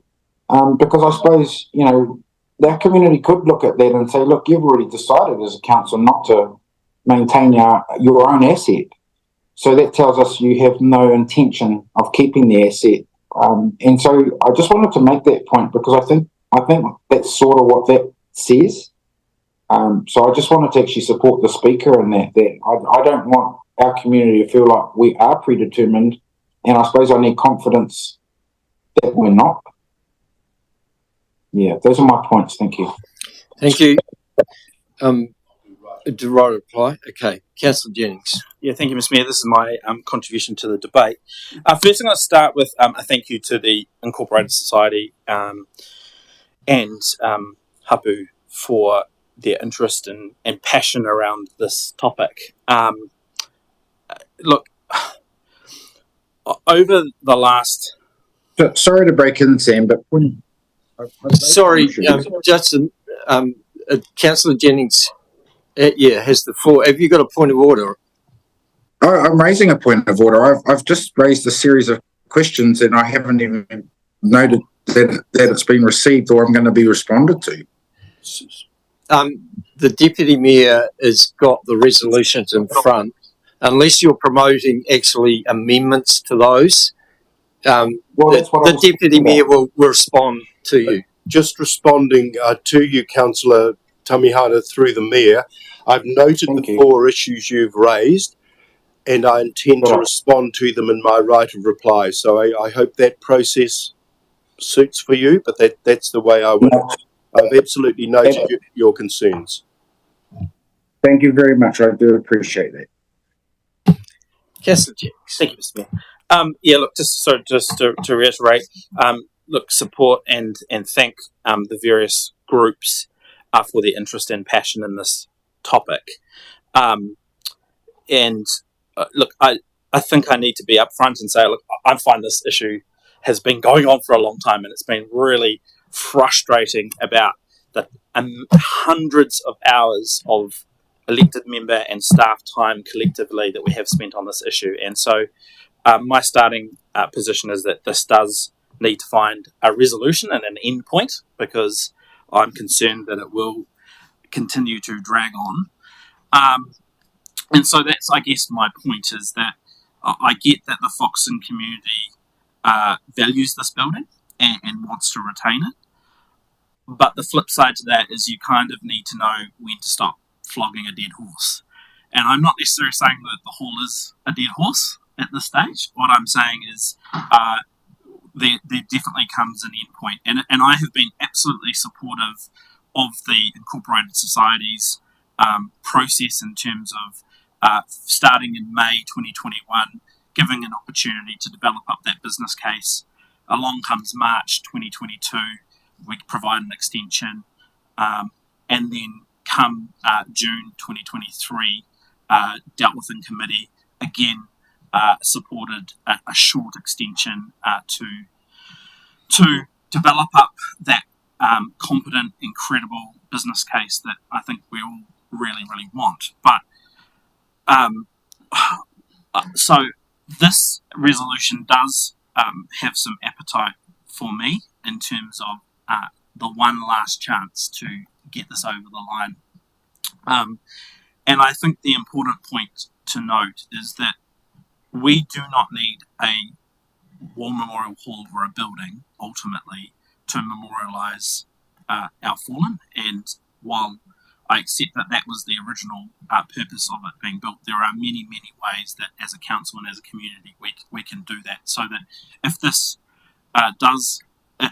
ultimately doesn't get over the line in terms of the business case being up to scratch and then the necessary actions landing, I do believe it is the right course to dispose of the hall on the open market to someone out there who inevitably will have a great idea that will benefit and be the spark for change that certainly we're hoping to see here in Levin, and I appreciate that that's going to be subject of a separate discussion today.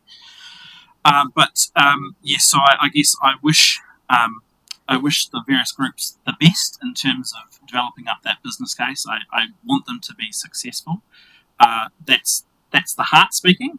The head is probably a little bit more realistic and says that the challenge ahead is significant, and the cost alone of doing the earthquake prone assessment of I think the estimate was $80,000, seems daunting to start with, let alone the cost of actually strengthening the building and establishing this as a viable, self-sustaining entity and venture.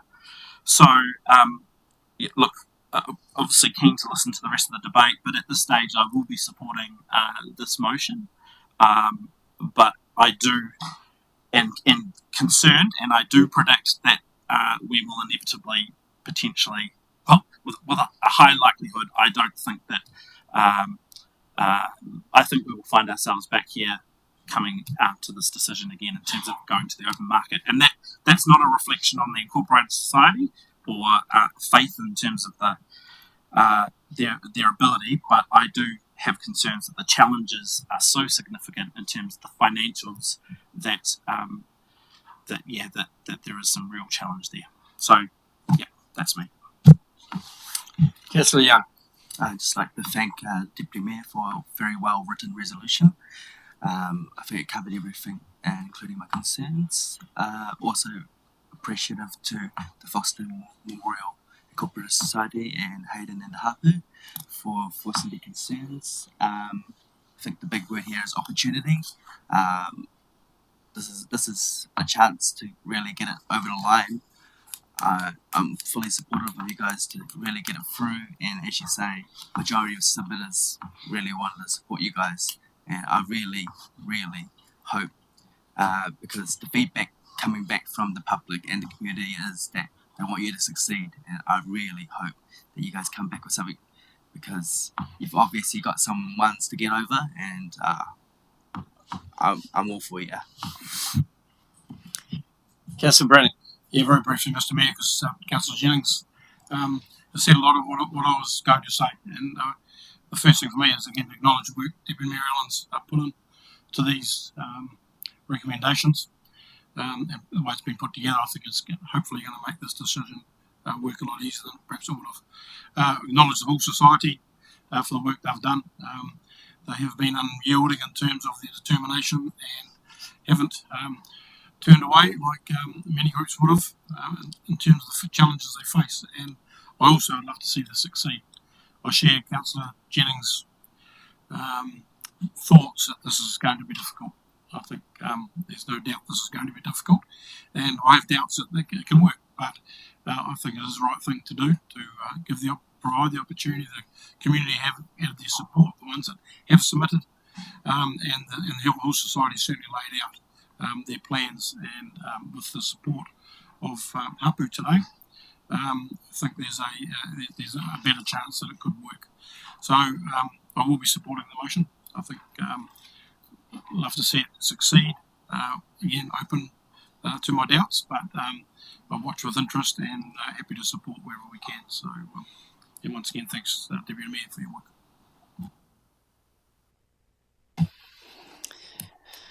Deputy Mayor Allen, you're right. Oh, sorry, Councillor Boyle, did you want to get in first? Yeah, I'd like to get in if no one else is going. I thought we'd have more around the table.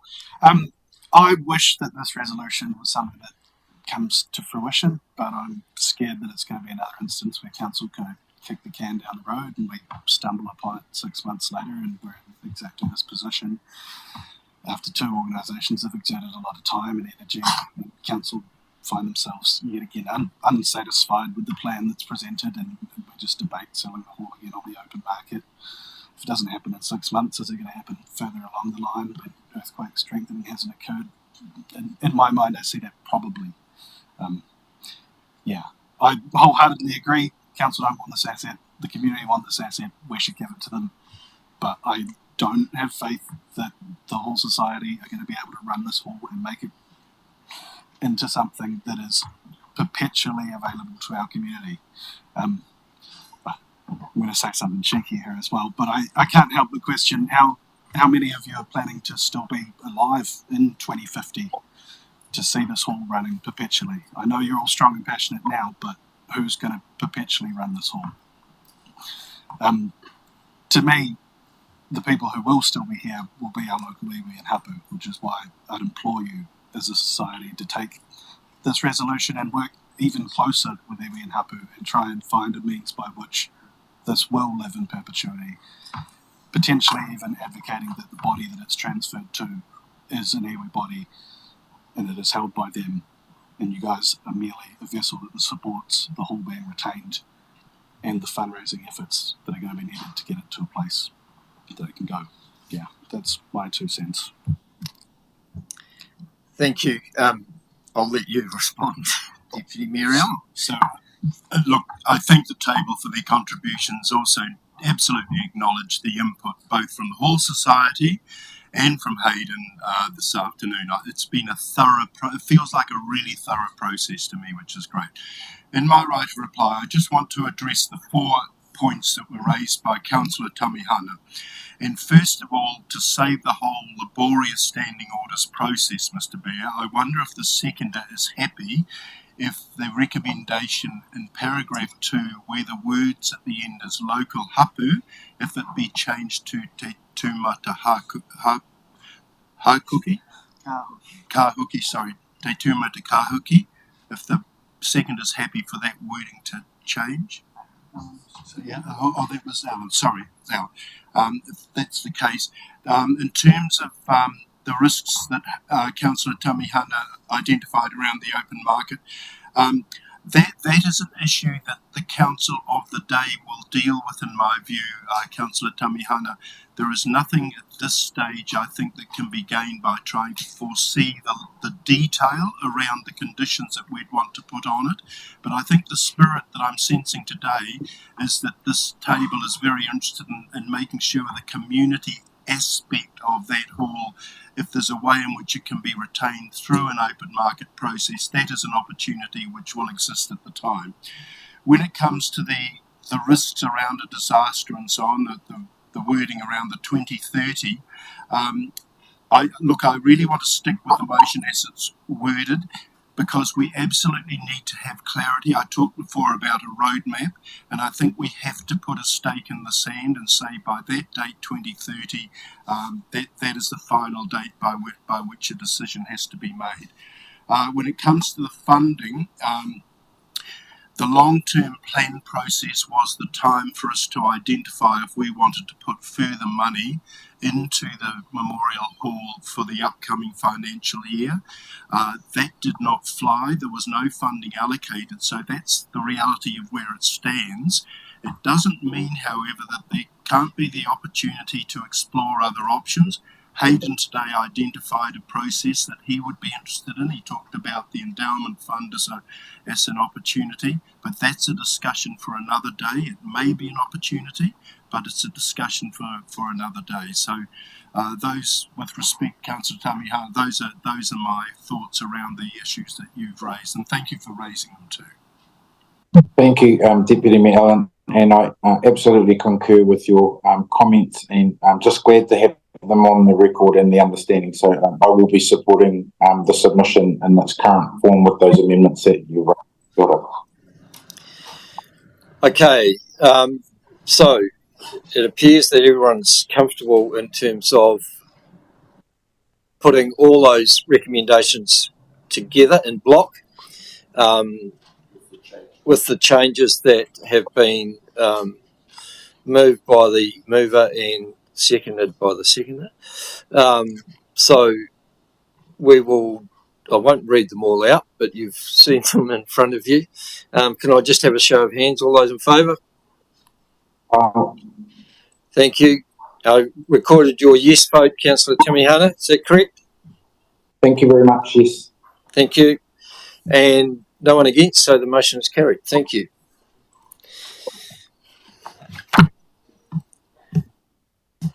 And to my way of thinking, Councillor Boyle, this is not kicking down the can down the road. This is actually picking the can up and running with it finally.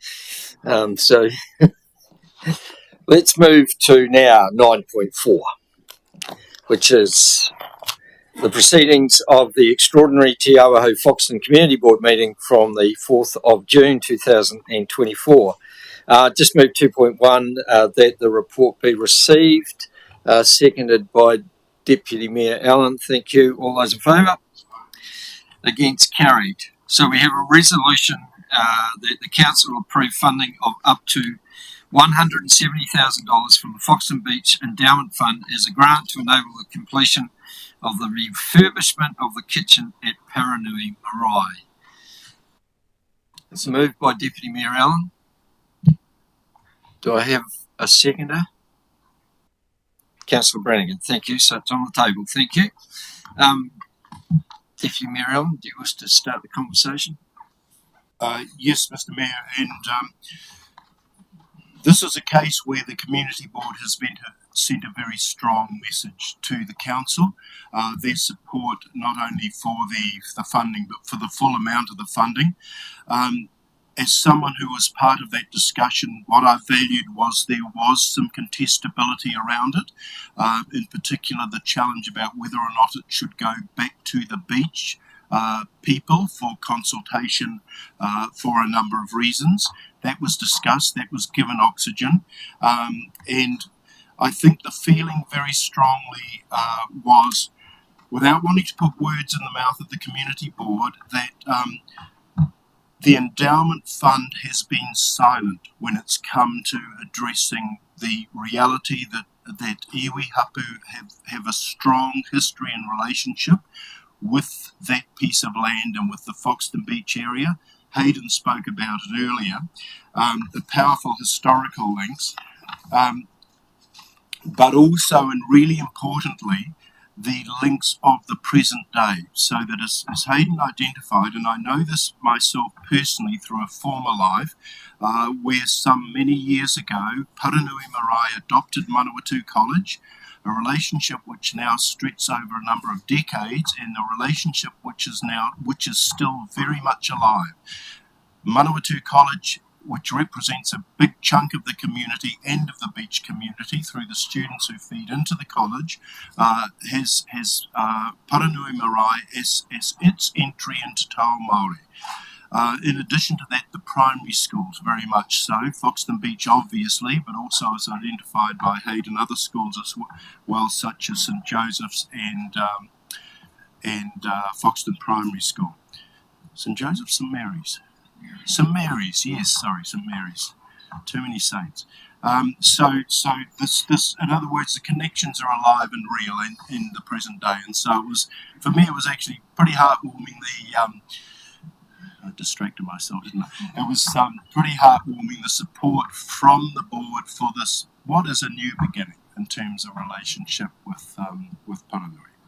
So very happy to support it again today. And I finished at the board meeting, Mr. Mayor, by saying that Paranui has inextricable links to Foxton Beach, and Foxton Beach has inextricable links to Paranui. That's sort of what summed up my personal thinking around it. Does the seconder wish to speak?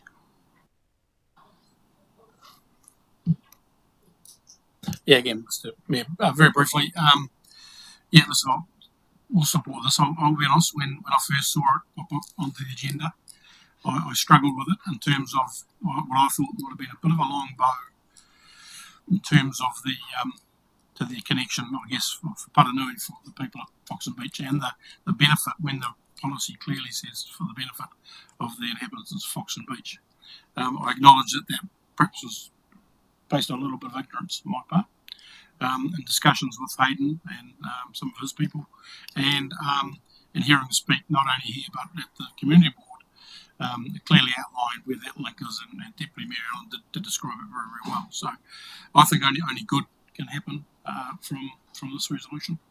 That it is important that those facilities are maintained and available for community of all type.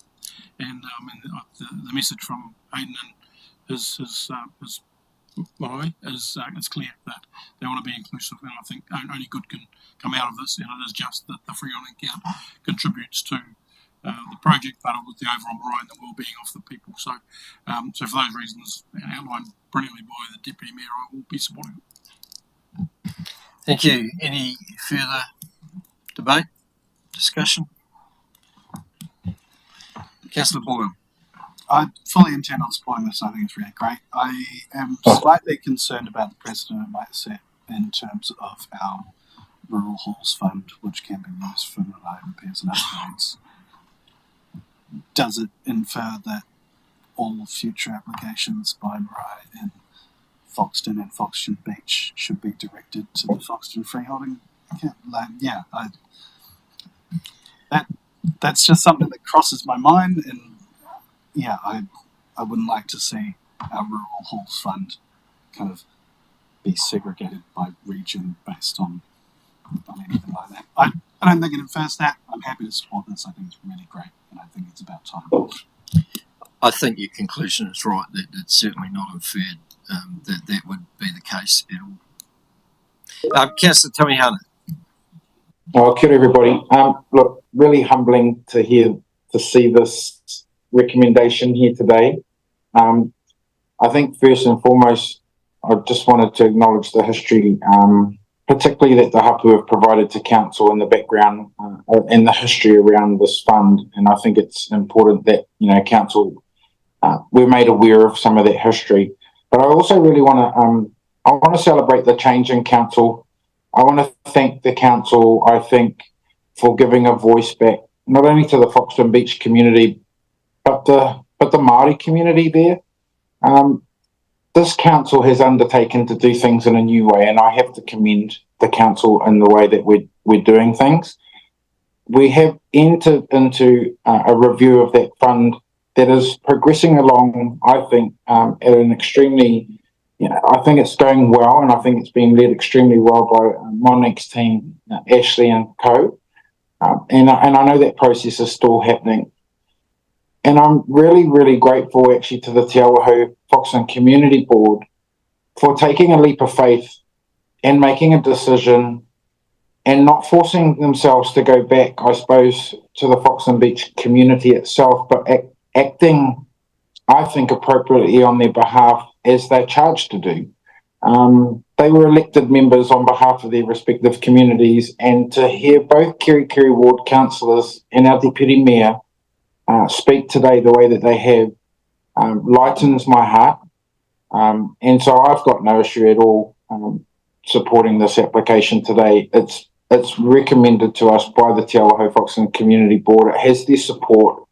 It is going to, I think, show genuine commitment in all parts of our community, and a part of our community that have probably never actually ever benefited directly in such a way. And if it's going to assist having another amazing community facility available to be used by our community, then that's a win.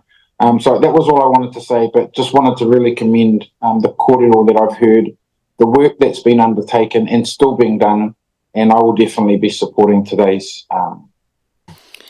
Thank you. Anyone wish to speak against the recommendation?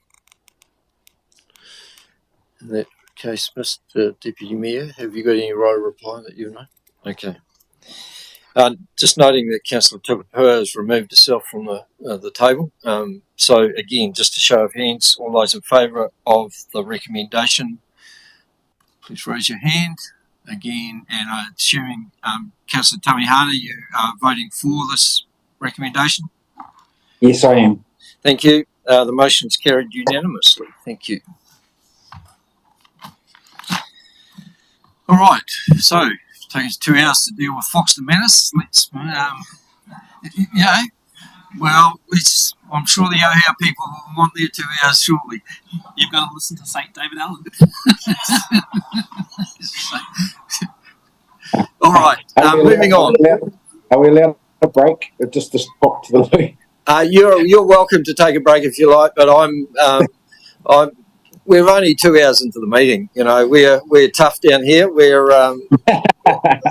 that's fine. Thank you. So let's move on to 7.1, which is the 2024-44 long-term plan adoption of 24-25 fees and charges. While Vi comes to the table, can I just move 3.1, 3.2?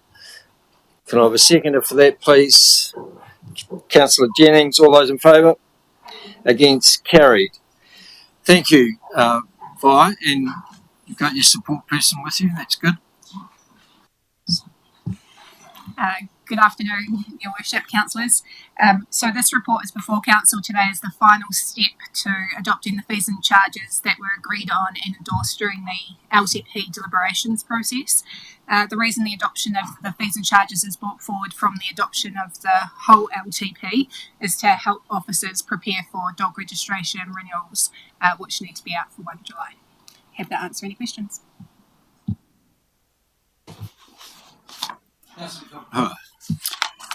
So my question is regarding the alcohol licensing, sort of the fees that are imposed by government, what and set out in legislation, what they actually are.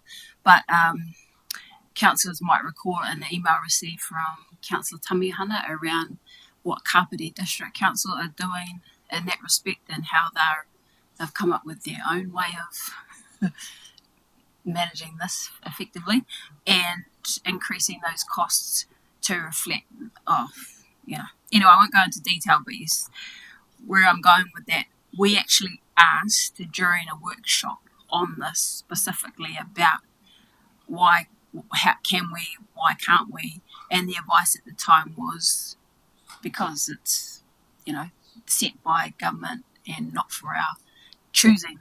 But I guess the example I just raised shows otherwise, and I'm interested in that approach and how about we go that, and Councillor Hamihana might want to expand since he was the one who shared it with us all. Thank you, through you, Your Worship. So the way that we charge for alcohol licensing at the moment is the fees and charges that are set in the regulations. There is the ability, and what you've noted Kapiti Coast District Council have done, is that there is the ability to introduce a bylaw for alcohol fee setting. We don't currently have a bylaw for that, but there is a process, should council desire, to implement a bylaw if that's what we want to do.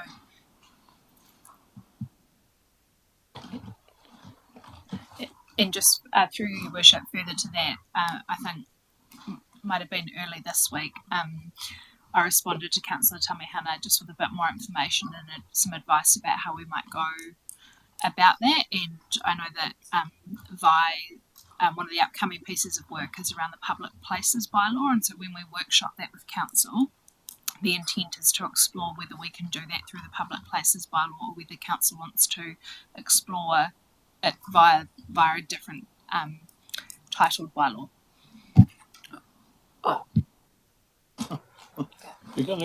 Yes, Brannigan. That would help with efficiency, but if it gets too technical, it might need a standalone. Right? Yeah. Okay.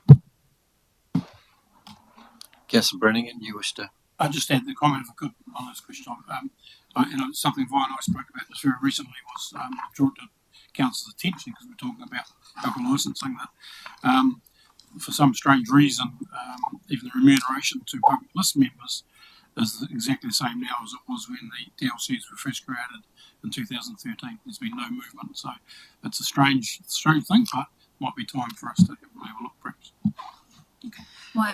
My last very minor, and it might be a minor change for the chief executive to make, but on page 49, I wondered whether the receptionist per hour price would need to reflect now the living wage, not $24. Anyway, minor detail.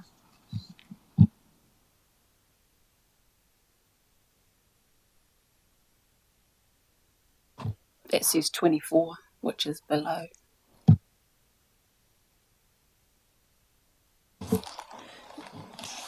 Good spotting. Just with the table's discretion, if we could amend that for it to read $28, then that will capture.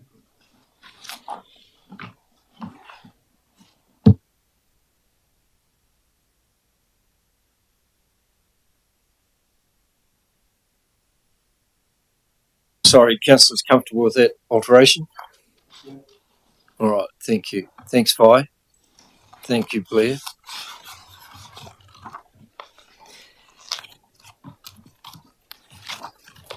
All right, so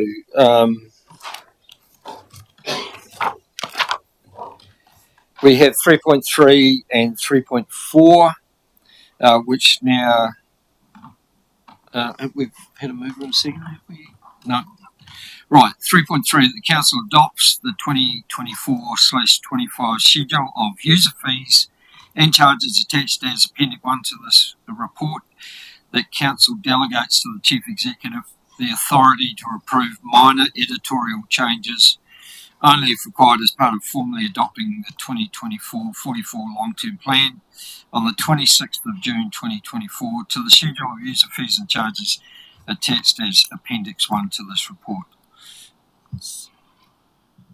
Councillor Jennings. I'm so sorry, Mr. Mayor. I had just one clarification that I'd missed. Under the heading solid waste, the disposal fees.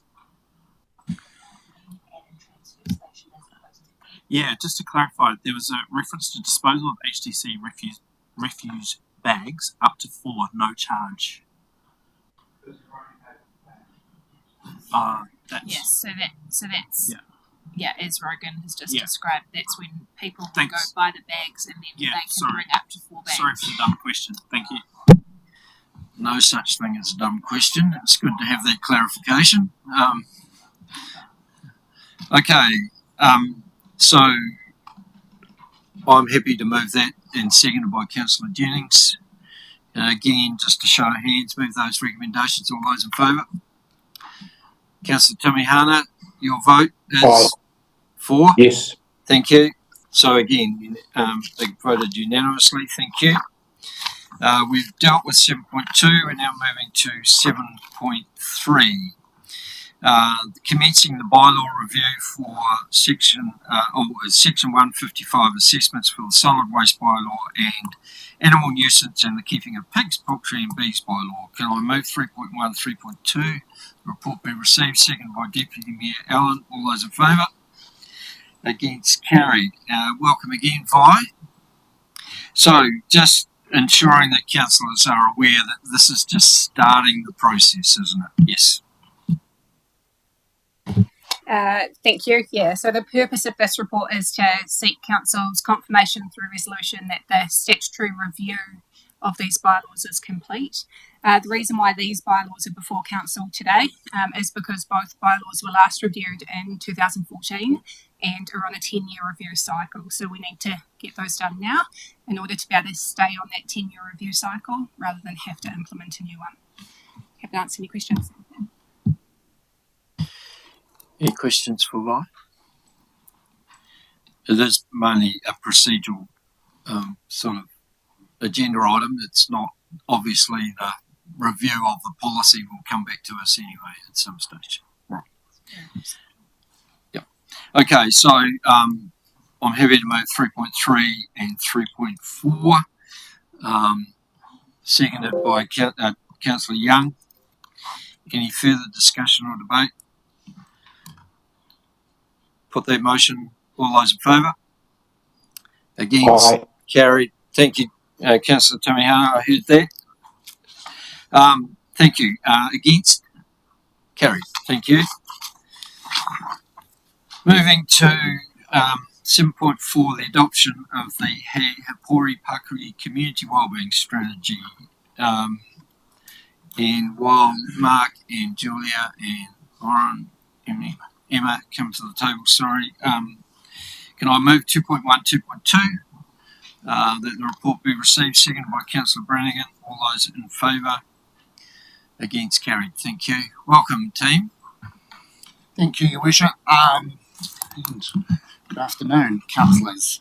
I am fortunate to be joined by Emma Gowan, our Community Development Advisor, and also Julia Atkins, who's our Community Development Lead, who will surely help me answer any questions you may have, but have also been very instrumental in the production of this refreshed strategy and driving force to get it to this point.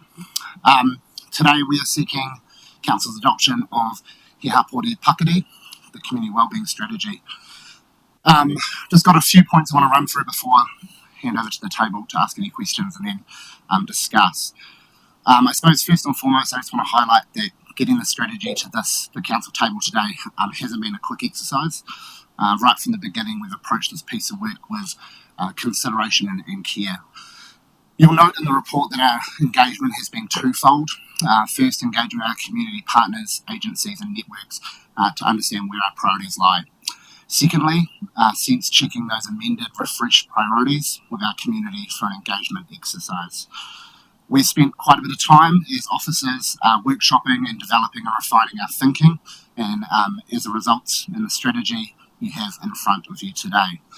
I also just want to emphasise that the roles that our community networks have played in determining the priorities that you're reading in there today. We have been in close communication with them and workshop with those networks. What also might not be clear in the report and in the strategy, but is absolutely our intent, is that this strategy and action plan is going to be the effort of not only the council, but the whole community. And that includes our community partners, agencies and organisations.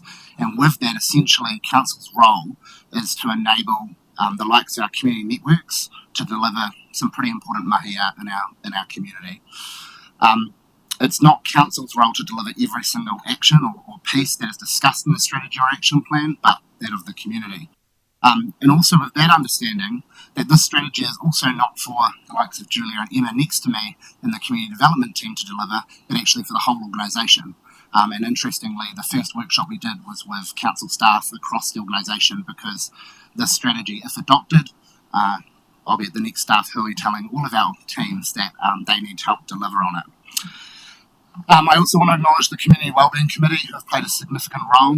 They've received regular updates on this. We've sought direction from them on how we're progressing, and they will continue to receive regular monitoring reports on the progress in action, and the committee will play a role in assisting in the prioritisation of any work that comes out of the action plan and the strategy. My last note is that you'll note that we talk about a plan on the page.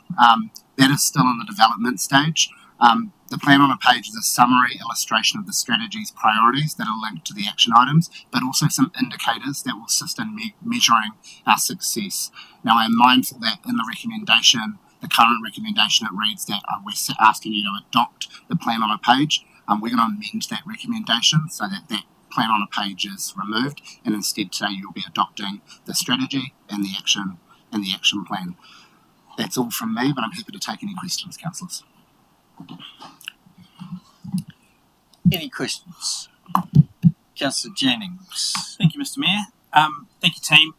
Just first to acknowledge, Mark, I sent through some questions before the meeting, and your responses were very, very helpful. Thank you. So that's preempted a number of, or covered off a number of questions I was going to ask.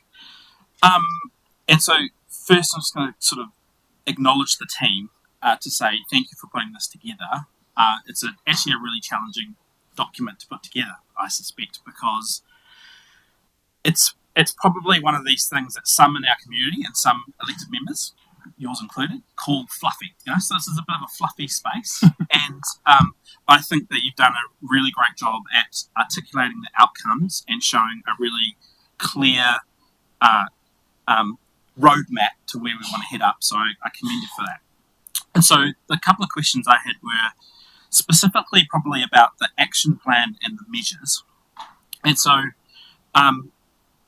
would, either as part of this document or as separate to it, would there be an ability to take the action plan and add a couple of columns that clarified council's role in relation to the specific actions and the funding source? Because I think that might help really clarify where we see is where council's the key mover, or this is a community-led initiative. So first, that's the first question: is are you open to potentially just looking at how we might add something to that action plan?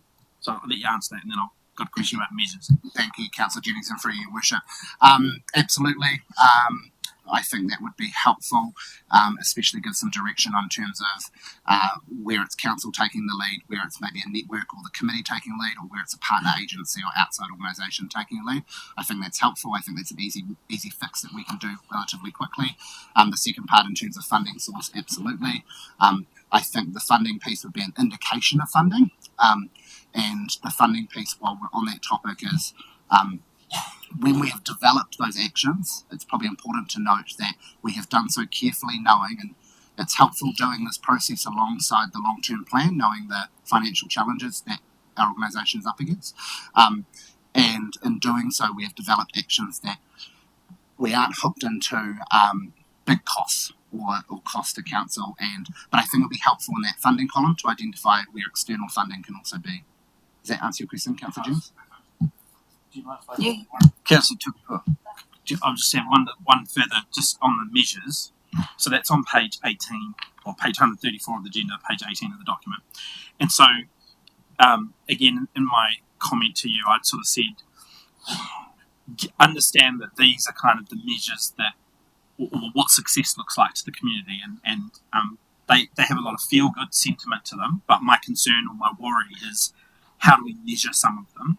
So again, the question is, are you open to sort of some sort of document or expansion of this that then says, all right, so let's take succeeding. We're succeeding if kids are having fun with their families, but how do we actually measure that? What's the evidence that tells us that spending time, effort, resources from council and our community perspective, that we're actually shifting the needle? So the question is broader, which is how are we going to assure ourselves that we're succeeding through sort of some more specific measures? Yeah, and it's a really good point. I think if we're looking at that measures of success on page 18 of the strategy, the measures of success on that page strictly came from verbatim comments that we heard through the workshopping stage with our community. And reflecting on it now, I wonder if measures of success is the right heading up for that page, because I can see the confusion. So that's the first part to the question. I think the second part is when we do the plan on a page, it's our intention to put some indicators on there that would show us how we're tracking and what that would be if we were to do those actions, what would we be contributing to meet those deliverables. So that's part of the plan on a page that we're currently developing. Councillor Tukupa.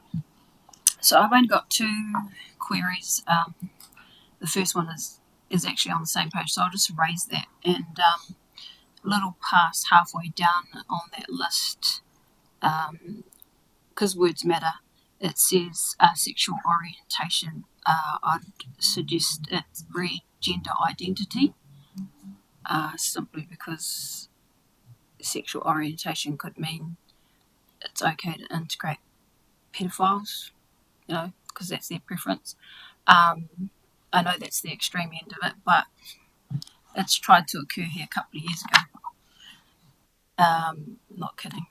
And then on page 126 and 127, or 10 and 11 of the document, there is, under community networks, we have 5 formally recognised, I guess, by council, where we go through an appointment process and that's adopted. And then again, up across there it features again, and this is the refugee resettlement group that's not of the same structure and nature and process that we've set up the others. And so I'm just recognising that, and perhaps it's for us to undergo a separate process for that to be formally recognised. Otherwise it doesn't stack up the way we currently operate, and there's no councillor here appointed to that committee like we are across all those other networks. And part of that comes from, I guess, council's own process, even around our top 10 priorities and the plan on the page we have, and unfortunately that didn't feature, but it wasn't deemed a priority of this council at that point in time, amongst other things. It came as a top-down central government announcement that Live-In would be one of 5 new resettlement towns of the country back in 2019, and when council was asked to play a part in that, they provided some funding so that they could stand that work up. Otherwise, it's contracted to Red Cross in Palmerston North. I believe Red Cross will have that, and the funding, if not faded for here, ceases soon, and we actually have to have a conversation about the money that we budget to continue that, or we decide no, or whatever that's going to look like. And understanding, because there'll still be more families coming until the government decides otherwise, right? So at least the forums I've been part of in the community, I've heard them say, well, we've already got a housing crisis for our own people. How can they be homing new people and not even addressing our own problems in our face right now? So there was that amongst community. That needs to be acknowledged too. So that's the tension. It's not easy, but I raise it here that under the current status needs to be removed. Thanks, Councillor Tukapua, and through your worship. Just some background on that latter point. The rationale for including Horowhenua Former Refugee Support Committee and welcoming communities came from a couple of our citizens panels that we held, and officers have placed it there in a bid to, wanting for inclusion, noting that we receive funding to be able to operate that model, and if funding was no longer available, then those groups or those committees would no longer function, and so therefore they would be defunct as such, and therefore not be part of the model as such. And I agree that they're not set up like the current other networks. They don't have a council attached to them as such, and etc. It was a way of us being able to allow that community or allow that group to be able to feed up into the committee. That was the rationale behind the background of it. So what might be the way forward? Will there be an amendment, or does that need to be debated separately? To remove the current, what you've got in the strategy, page 10 and 11, what you're proposing, are the concerns I've raised going to be reflected, or you're going to just keep it as is? I put that back to your worship if that's the mood of the table.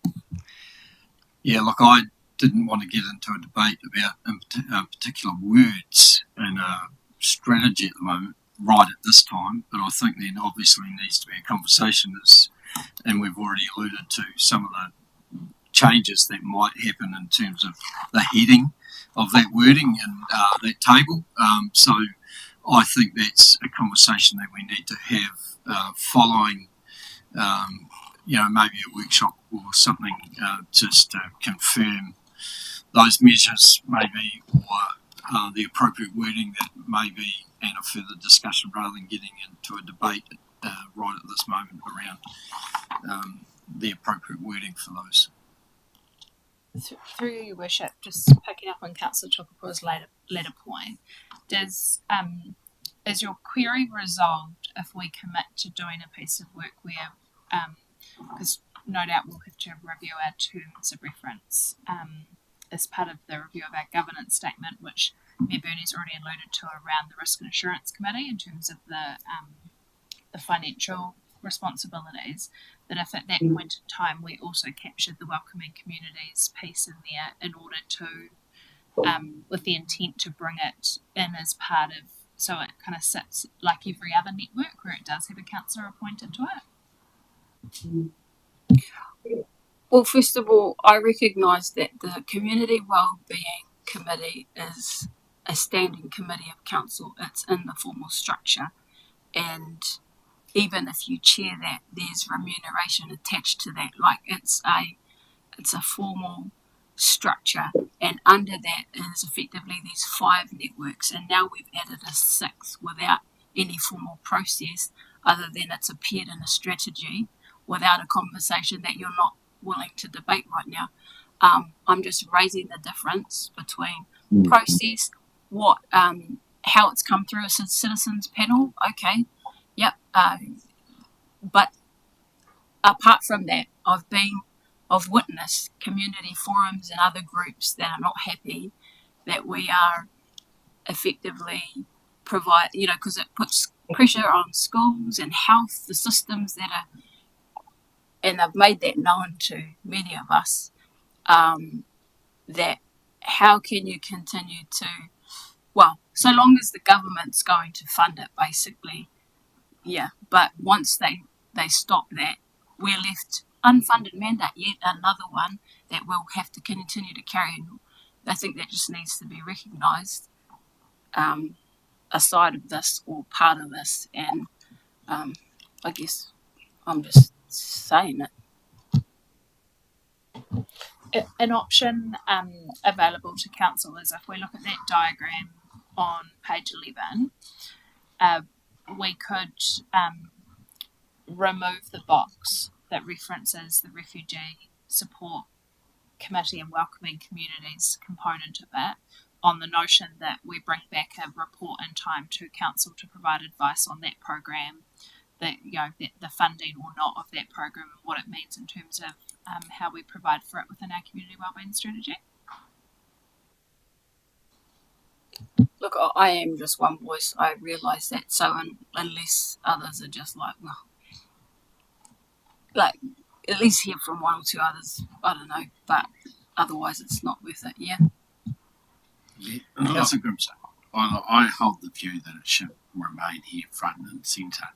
Actually, I think that the work that the council did into their welcoming community is actually a really strong good news story around how council has worked with other organisations in partnership to deliver some really good outcomes for those incoming communities.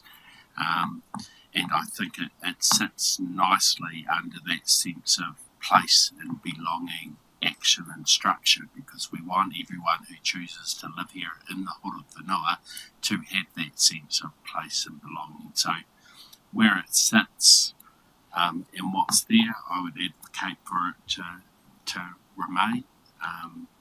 And I think from a process perspective, whether you ended up with another committee forum in the committee, I don't see the process issue really around that. So I'm happy as is. Deputy Mayor. So just sticking to the structure, page 11 of the strategy, page 127 of the order paper, the three-tier process, and thank you for a brief conversation this morning also, Mark. It's just, for me, it's around where council sits in this process, and any thinking around what would trigger matters coming to the council level under this strategy. Thank you, Deputy Mayor Allen, and for your worship. Yes, I've given this some thought actually, because in my mind, from an officer perspective, this is quite a powerful opportunity for those grassroots community engagement to go up to significant decision making, which is what we talk about in the strategy. Essentially, how we see this happening is we have those conversations, those networks, those ideas, those concerns, those issues get raised up into the Community Wellbeing Committee, which iwi partners are at the table there, along with our government agencies and not-for-profits, etc., that are in that discussion. It's at that point where those ideas or those issues are discussed, and we've got two councillors that sit at that committee, along with the mayor, who is currently the chair of the committee. At that point in time, it would be, if it was a significant issue that the committee had identified, the intent would be that officers would be asked to go and write a report that would then be provided to the council for consideration. And if I could give the table an example that's not perfect, but it's close enough, which was some councillors remember that the table discussed the vaping conversation. That came about because of a concern raised in the community, albeit not through the Community Wellbeing Committee. However, that could be a good example where an issue is raised, it's identified as significant, and when I mention significant, not as Local Government Act significance, that would be discussed, and then we would bring something to the table for the council to consider. Councillor Barker. Yeah, I'm not so much about all the process and whatever's going on here, but I'd just like to voice a bit of support for the idea that obviously we're not debating or looking at it now, but that funding thing, to me, in the times we're in, seems to be quite important. And if there is going to be a difference, or we're expected to make up a difference in terms of funding refugees in our community, I think we need to have a big long chat about that, considering where we're at the moment. So I'm just voicing a bit of support. Have you got a question?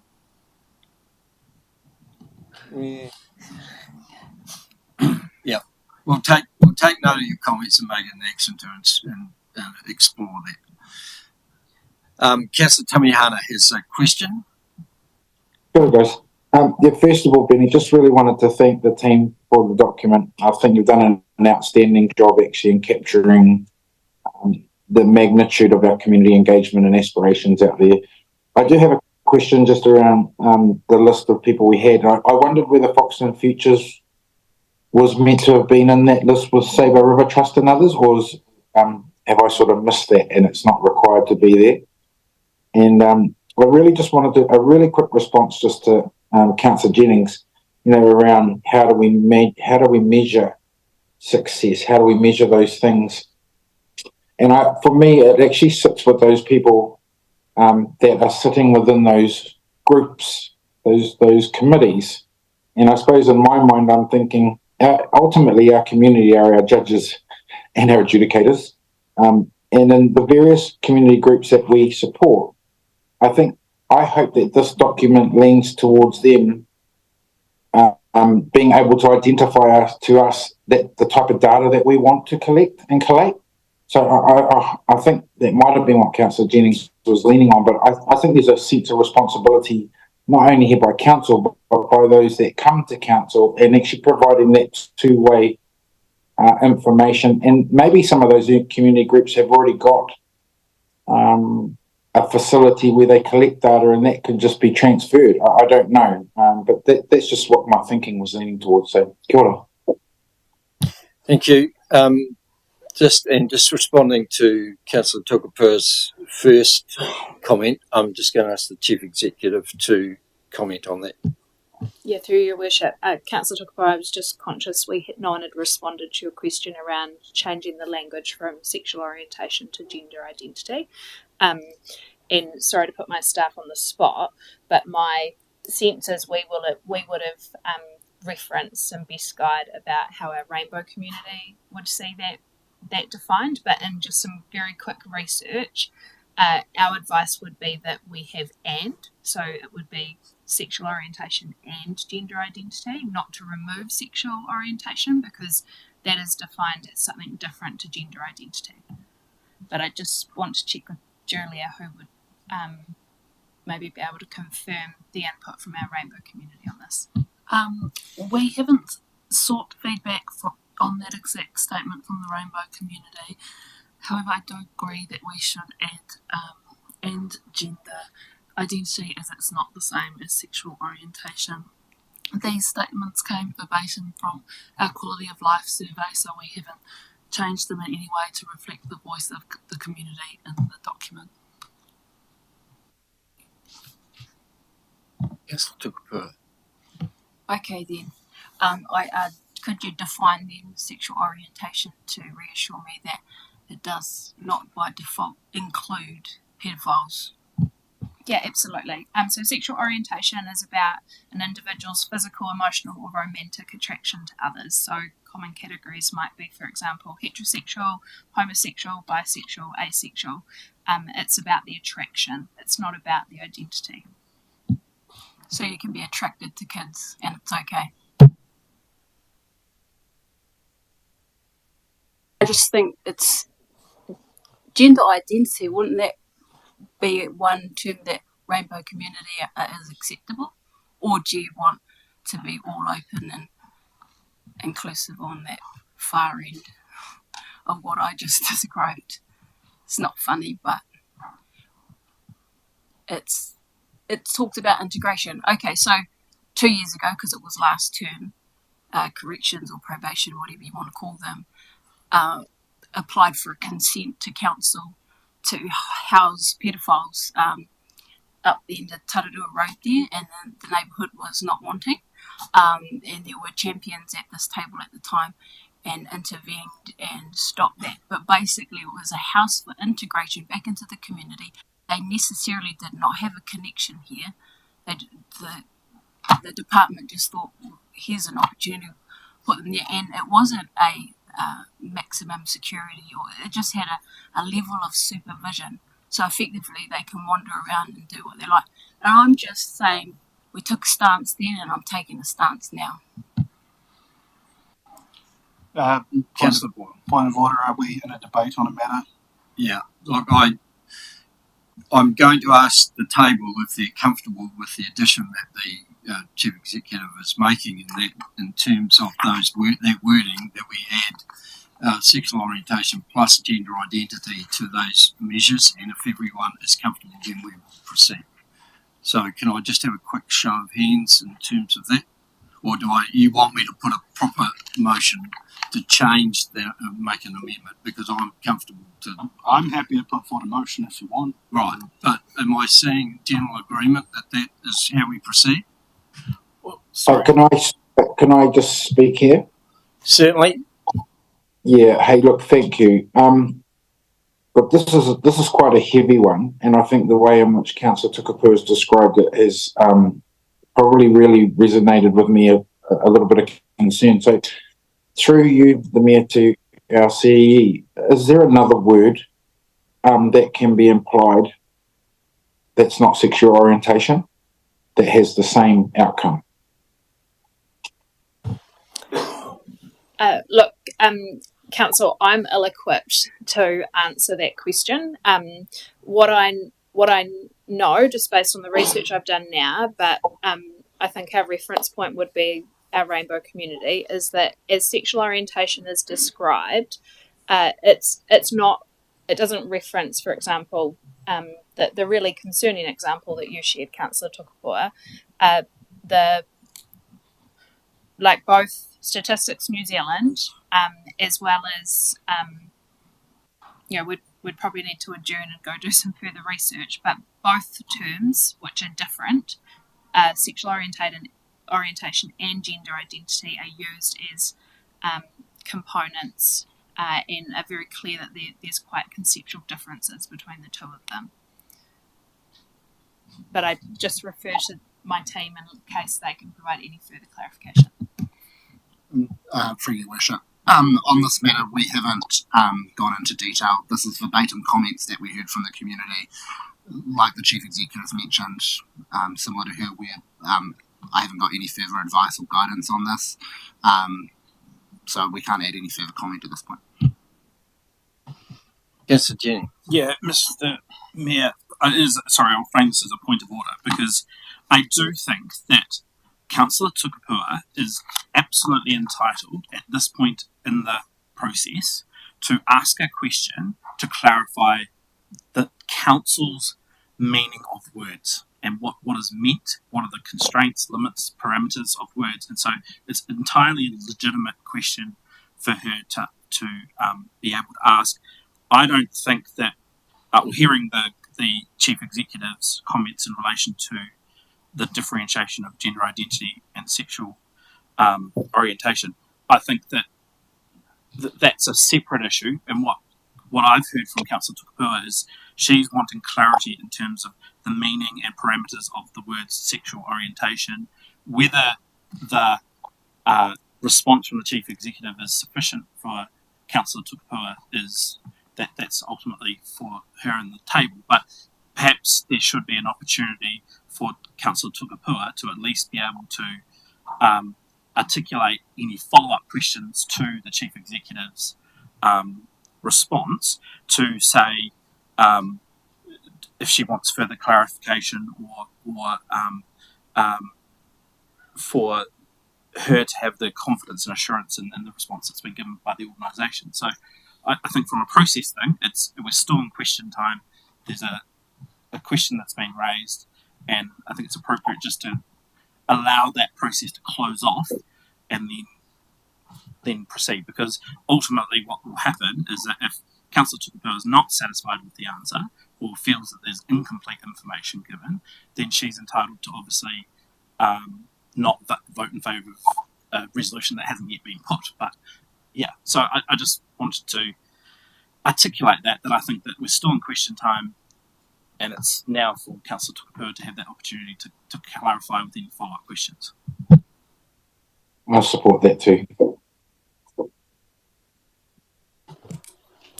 Councillor Tukapua.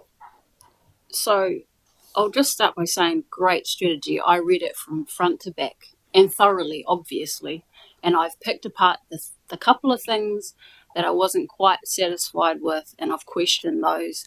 And I get the take on the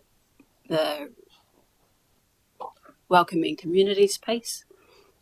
Take your alternate way forward that was proposed, but the words in the measures of success, and I guess what myself or others might read as sexual orientation, and the way you've described it as being the way in which you're attracted to someone, I just think that's dangerous. And I would have thought, but and I'm happy to be told I'm wrong, that gender identity, which means all of all of that, included that, and if it's not, well then I misunderstood that gender identity doesn't mean that they can identify to any type of gender they like. So I thought that would cover off, which was why I asked for the replacement of those words. But should that not be acceptable, that's fine. I just won't support the strategy as a whole, because that's something it's not even about my babies. Yes, I've got 1 and 3 year old that I want to protect, but I'm talking about all children. And I gave a very live example that we experienced only a few years ago in last term, and I'm glad we did that and stopped that, and I just want assurances going forward.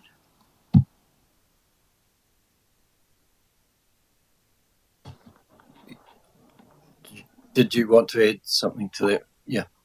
Just to close off this particular conversation, if you were to ask us to go and seek some guidance or get some advice, one of the organisations we would reach out to is an organisation called Inside Out, who provide advice and guidance to kura schools and workplaces. During this conversation, I have done a quick search to see what the different definitions are between gender identity and sexual orientation. Sexual orientation, the CE is already covered. I don't know if the Councillor Tukapua is helpful, but there is a definition for gender expression with Inside Out, which reads how a person expresses their sense of gender through their clothes, mannerisms, voice, and other forms of expression. Gender expression does not always align with a person's gender identity. I just wanted to make that aware so that the advice that we're providing, because that's essentially where we would go to seek that guidance. And that sounds, expression and identity is the two together. That sounds good. I mean, unless others object. Councillor Brannigan. So, Worship, to circumvent this prolonged conversation, can I add a little bit of pragmatism, which 2.4 authorise Chief Executive to make minor editorial changes necessary in consultation with the Mayor prior to publication of the plan. Could we have then merely note of the concerns of members of the table in terms of that particular item, get some quick advice, make any editorial changes necessary, given that advice, and no doubt what those words actually mean by definition, so we can move on, recognise the brilliant work of this.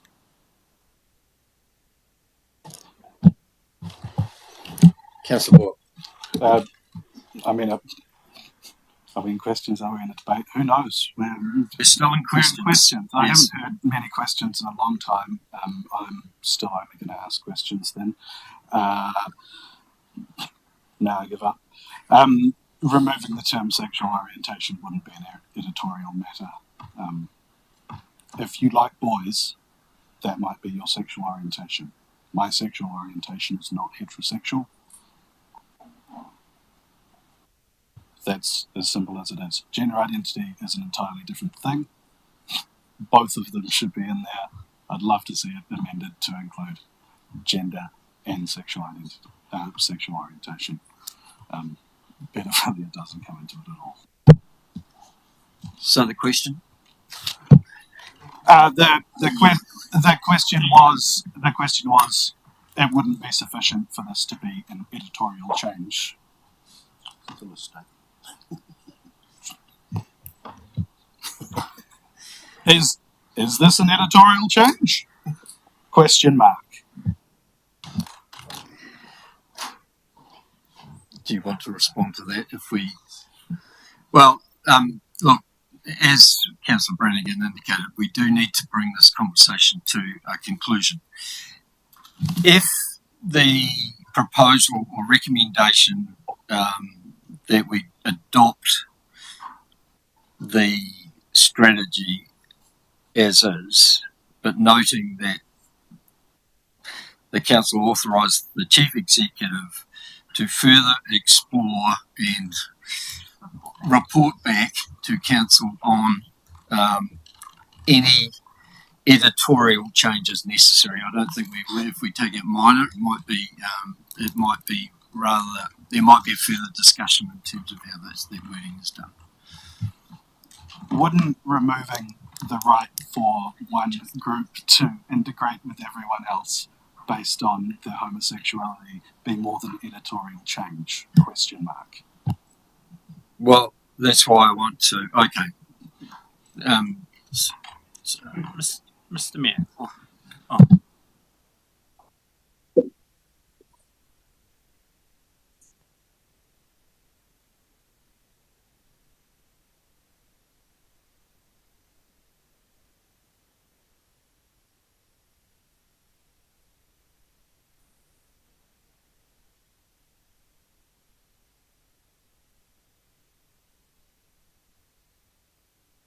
So, way forward, we either make a motion to lay this on the table to receive further advice.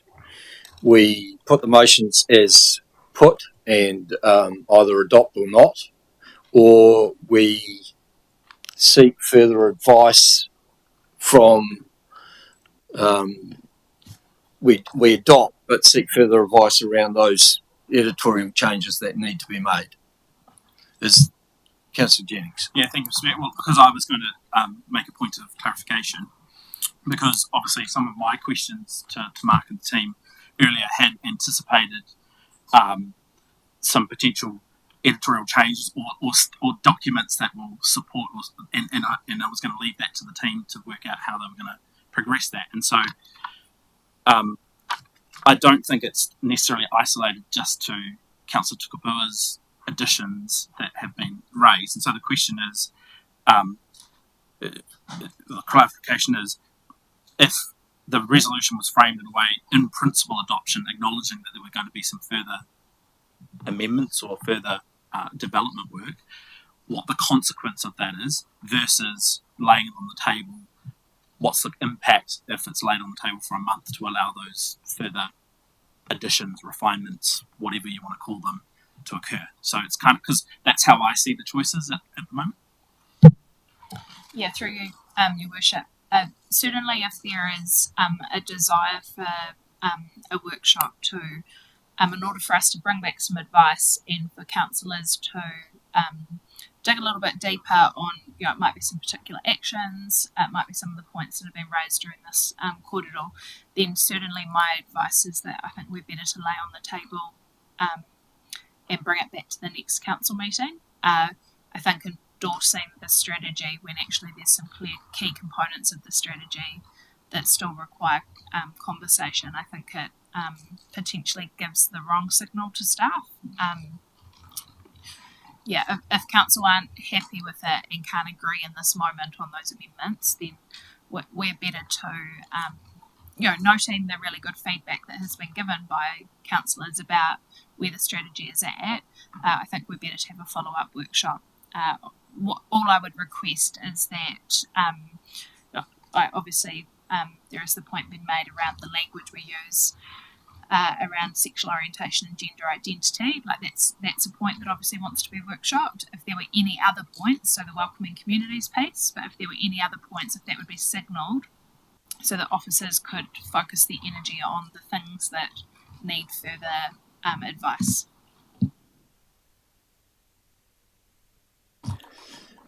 Okay, is anyone prepared to move a motion in terms of that then? I'd like to put forward the motion that we pass the strategy as it stands. So just acknowledge the team first. Thank you very much, Julia, Mark and Emma. I appreciate all the work that has gone into it, and we may see you back, we may see, we'll see how it goes. So Councillor Boyle has moved that we stay with the 2.3 recommendation. Second it. And Councillor Young is seconding that. Okay, so the matter's on the table.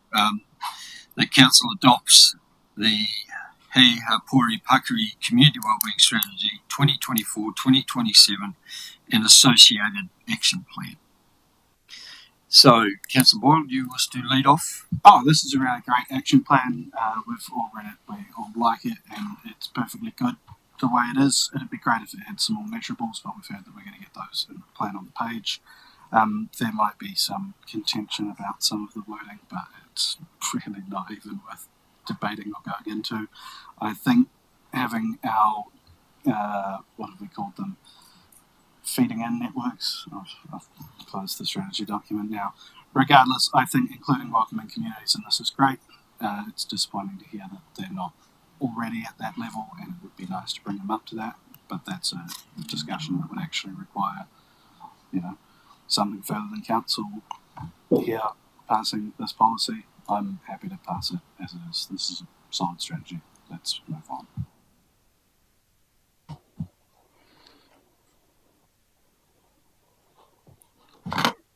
Councillor Brady. Great strategy, love it. Great, congrats to the team. Great amount of work's gone on to it, and let's get on. Look, thank you. Look, I was looking forward to sort of moving this myself as chair of the Community Wellbeing Committee. I've obviously been reasonably involved in terms of this strategy, and when you think back to the history of this council in terms of community wellbeing, we've been at the forefront of that very much well before the government put back wellbeing into the four pillars of local government. So to see this refresh, that to me actually has some bones and some structure and some actions, I think is a great step forward from what has been probably a little bit of a slight disappointment in the last few years. We've not had that structure to enable some real outcomes to be delivered. And I think this strategy is the beginnings of some really good outcomes. The fact that we're going to have an action plan, the fact that we're going to have some measures, the fact that we're going to have some a dashboard that will actually have meaningful figures in it that we're going to get from our agencies and things like that will be, I think, a great positive move and be able to enable us as a table to understand what is actually going on in our community. I get the point around reporting to council. I think that is possibly a step that's not been as structured and as meaningful as it could have been in the past, but I think the strategy will enable us to be able to get some real good data that will inform our future decision making. And the other thing I want to just relate to is the fact that Mark talked about the impact right across the organisation. Well, it's also right across this table in terms of the we need to be very cognizant of the impact that our decision makes to the well-being of our community. So I'm very comforted by the fact that I think this has got some really good bones to develop a really good community wellbeing strategy for the future. So yes, definitely in support of it. Thank you. Councillor Jenny. Thank you, Mr. Mayor. Thank you for those comments. Look, here too, I absolutely support the direction of the strategy, and it was my intention to support it. I had based on the questions I asked today and the responses given, I had sort of trust and confidence in the team's ability to go away and kind of address the things that I'd raised without that necessarily needing to come back before adoption. And so I remain of that view in terms of the issues I've raised. I guess what sometimes frustrates me about this council table is that we view things in a really binary way. And so, to my right is a council that's raised some concerns, and I don't support just dismissing those concerns. And so, look, what I was looking for was some solutions, and again, giving the team the freedom to go away, listen to the feedback, make some changes. Maybe they're not minor editorial, but they're certainly not substantive. But we can address the things that Councillor Tukupo has raised through simple things like maybe it's a little footnote that says excludes any unlawful sexual orientation. It puts some parameters on it. I mean, that looks weird in it, but maybe that's all that's needed. In terms of the other option. What's it? Sorry. Please don't interrupt. And then the other thing in terms of the refugee item in the diagram, like maybe it's as simple as some sort of solution, colouring the box in a different way with a footnote again that says that there's some further decisions required, or some further funding decisions that need to be made. And just to sort of off the cuff respond to Councillor Grimstone, who's obviously got an issue with something that I've just said, I think the footnote there in terms of saying excluding any unlawful sexual orientation is because Councillor Tukupo has raised the point that there is some literature, there's something, do a Google search, it says that pedophilia is a sexual orientation. That's her concern. And I'm saying we shouldn't just dismiss it. And so we should be trying to find solutions. We should try to be consensus building. We shouldn't be just saying, nah, your concern is silly or minor or whatever. Like, let's try and, as a table, come together to find a way that we can unanimously support this strategy, which is an awesome move in the direction of, ultimately securing wellbeing outcomes. Like, that's what I'm advocating for. And so if you don't want to do that and you want to go for binary options, then I find that really disappointing, because what this wellbeing strategy is probably something that's very close to Councillor Tukupo's heart, and is something that she's always done a lot of work in that wellbeing space. And so to find her name against not voting for this because of a couple of minor points that the table's unwilling to try and find a solution around, that would be for me really disappointing. And so Councillor Tukupo can speak for herself, but that's just, I'm being really raw with my thinking and my feeling around what could have been an awesome thing for us to celebrate today in terms of that strategy. And we've unfortunately ended up in a really black and white situation. I'll shut up.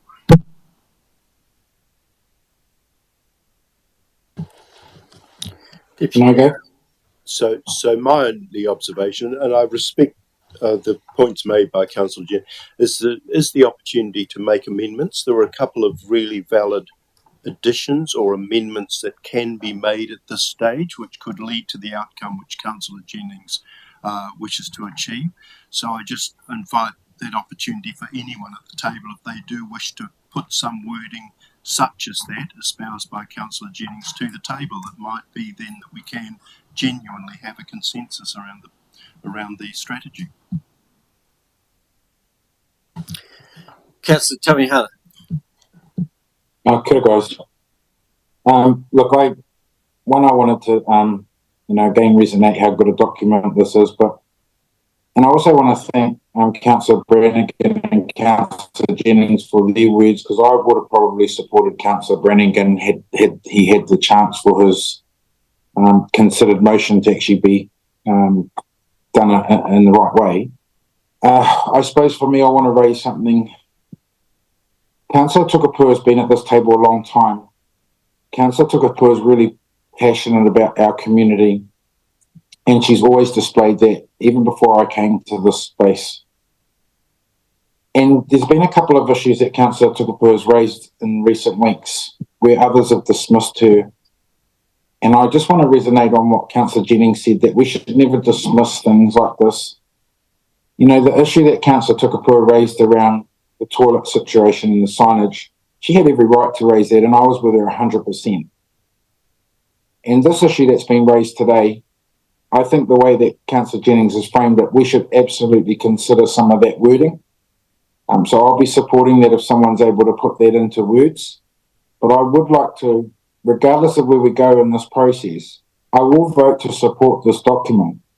But I would also like it recorded that I will stand by Councillor Tukapua's valid points that have been raised in this discussion, and hope, just hope, that there is that opportunity to amend this document in a way that keeps everybody's mana intact. Kia ora. Councillor Barker.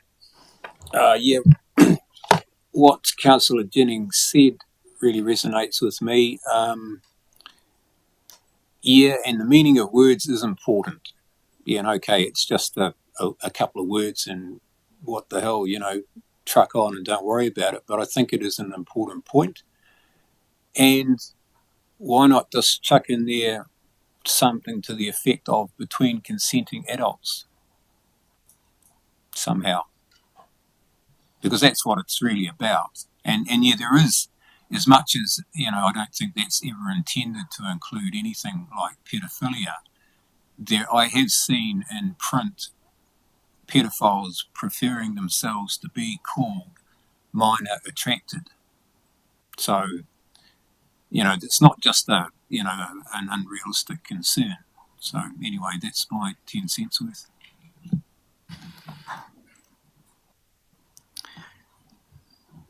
Okay, if no one else wishes to speak, Councillor Boyle, do you wish to write a reply?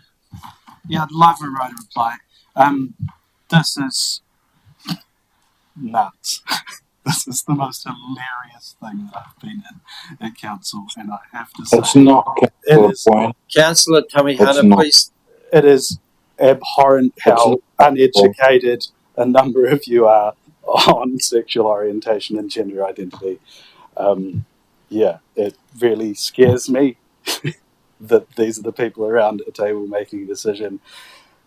Let's move forward. Let's pass this policy. You're welcome to have a chat with me privately, and I'll explain to you in not a public forum what it means. Okay, so just reminding councillors, at this stage we've only got 2.3 on the table. We haven't moved 2.4 as well. So I'm going to ask for a division on this. Thank you. So starting with Deputy Mayor Allen. Aye. Councillor Barker. Aye. Councillor Boyle. For. Councillor Brannigan. For. Councillor Grimstone. Aye. Councillor Jennings. Aye. Councillor Tamihana. unfortunately, due to the movers' comments, I'll be declining, so no. Councillor Tukapua, no. Councillor Tukapua? No. And I will vote for. Sorry, For. Councillor Young, did I miss you? You're not on my list. Sorry, my apologies. So the motion's carried. Thank you. All right, so now we have 2.4, and maybe that wording needs to be changed. Councillor Jennings. Yeah, I'll move 2.4, but with some different wording. Yep. So Thank you. we'll read that council authorises the chief executive to make any editorial changes necessary in consultation with the mayor prior to the publication of the plan.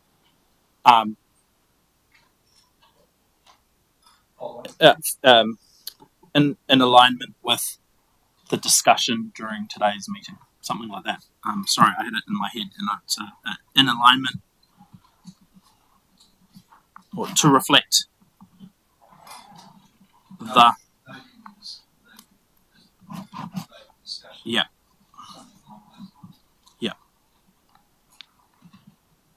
noting the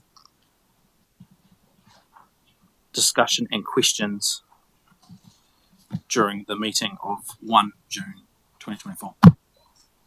What did I say? Oh, yeah, that's.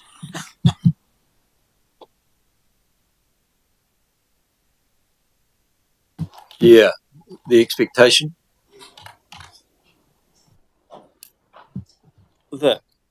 So this is Does that, are you asking for a workshop to discuss this, or are you just asking for the chief executive to? Yeah, I think that there is solutions, and certainly the questions that I asked of Mark and the team, like I was envisaging there was enough understanding of the thrust of what I was raising for further work to go and happen, and I was comfortable for that just to be done without any further input.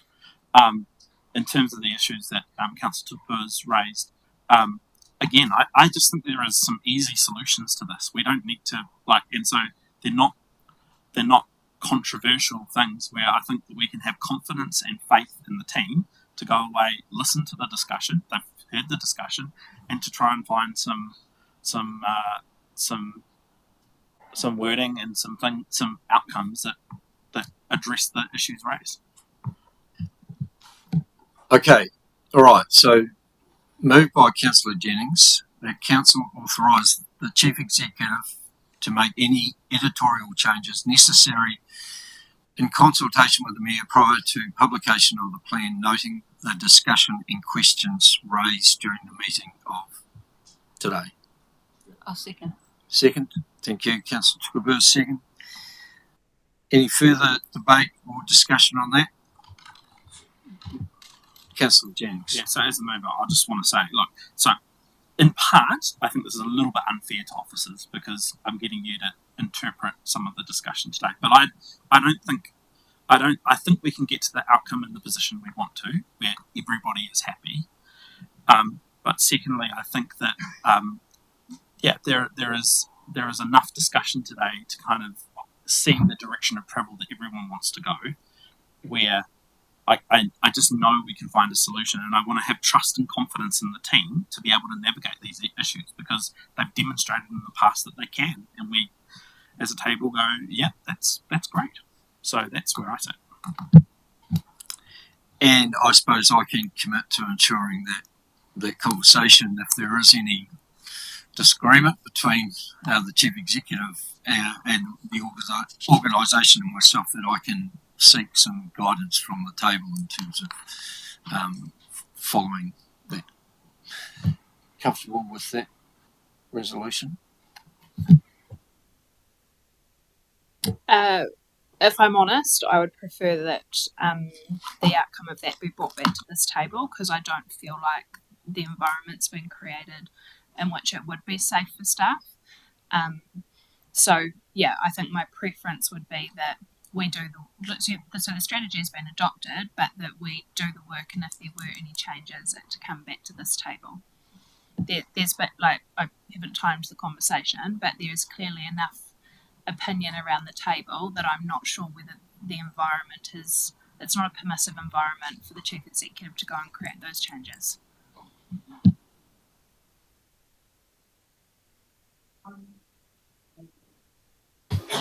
Okay, Councillor Boyle. Yeah, I mean, I would agree with Mick on this. I'm certain that the staff will do the research and come back and wish to add gender to that line, which is great. I'm certain they won't wish to remove sexual orientation, which is great. I don't think it will ultimately satisfy the other councillors around the table once the amended document is there. I would hate to see the document come back in a censored version, disregarding our rainbow community by removing the term sexual orientation from that in a means to appease a minority of councillors. Yeah, I can support this motion, but that's fine. Let it be. I have full faith in our staff. And I'm sure they've taken note of all the comments and opinions and views that have been expressed as well. All right, I'll put that recommendation. All those in favour? Against? Carried. Thank you. Can I have my objection noted? Certainly.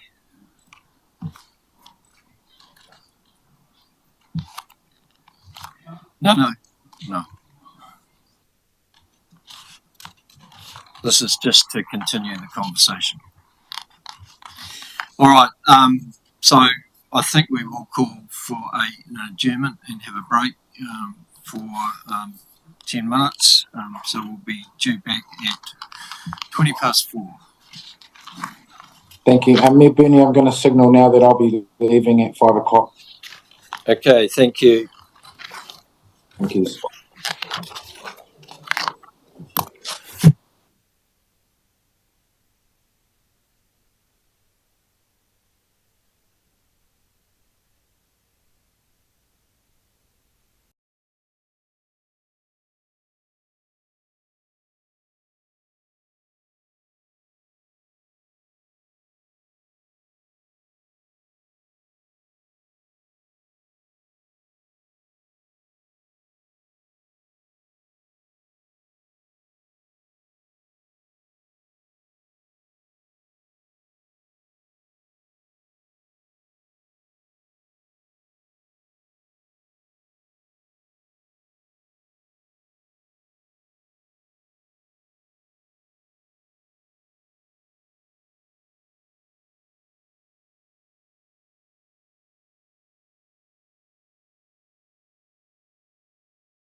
Let's move on to the interim organisation performance report, 8.1 on page 143 of the agenda.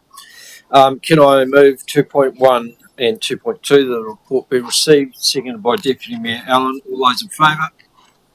Against? Carried.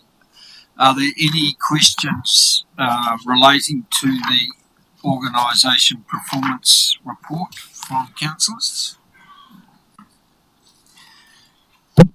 Councillor Jennings, no? Okay. In that case, can I move 2.3, that having considered all matters raised in the interim organisation performance report, May 2024, the report is noted, seconded by Councillor Grimstone. Councillor Tukapua. So there was no question, but then is there discussion? No. There is discussion, yes. Oh, maybe you want me to ask a question, because... You can, it's part of, it is just a noted agenda item, so you can ask a question, yes.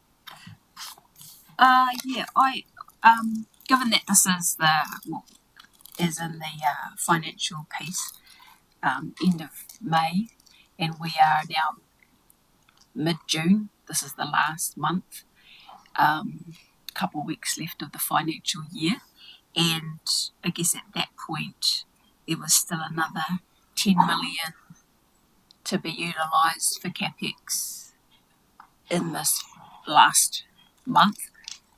I wondered, because I'm not part of the capital steering group, so I'm not up to speed like they are. I wondered, is there confidence that that last 10 million will be used and to its intended and full purpose? Through you, Worship, and I'm sure the chair of the Capital Project Steering Group might want to comment, but essentially our report last week to that steering group is that we remain on track.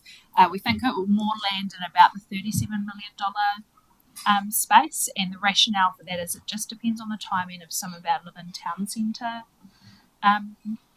progress. Team are confident and haven't had any indication in the last 7 days that anything's changed. Yeah, can't have much more to agree with that, and was thoroughly canvassed by the projects committee in terms of that final spend. So, yeah. And there was some reading that indicated where that expenditure was going to happen, capital expenditure was going to happen over the May-June period too. So that gave some confidence that that target might be reached. Have you got another question? Yeah, well, it's a noting, is it? Yes.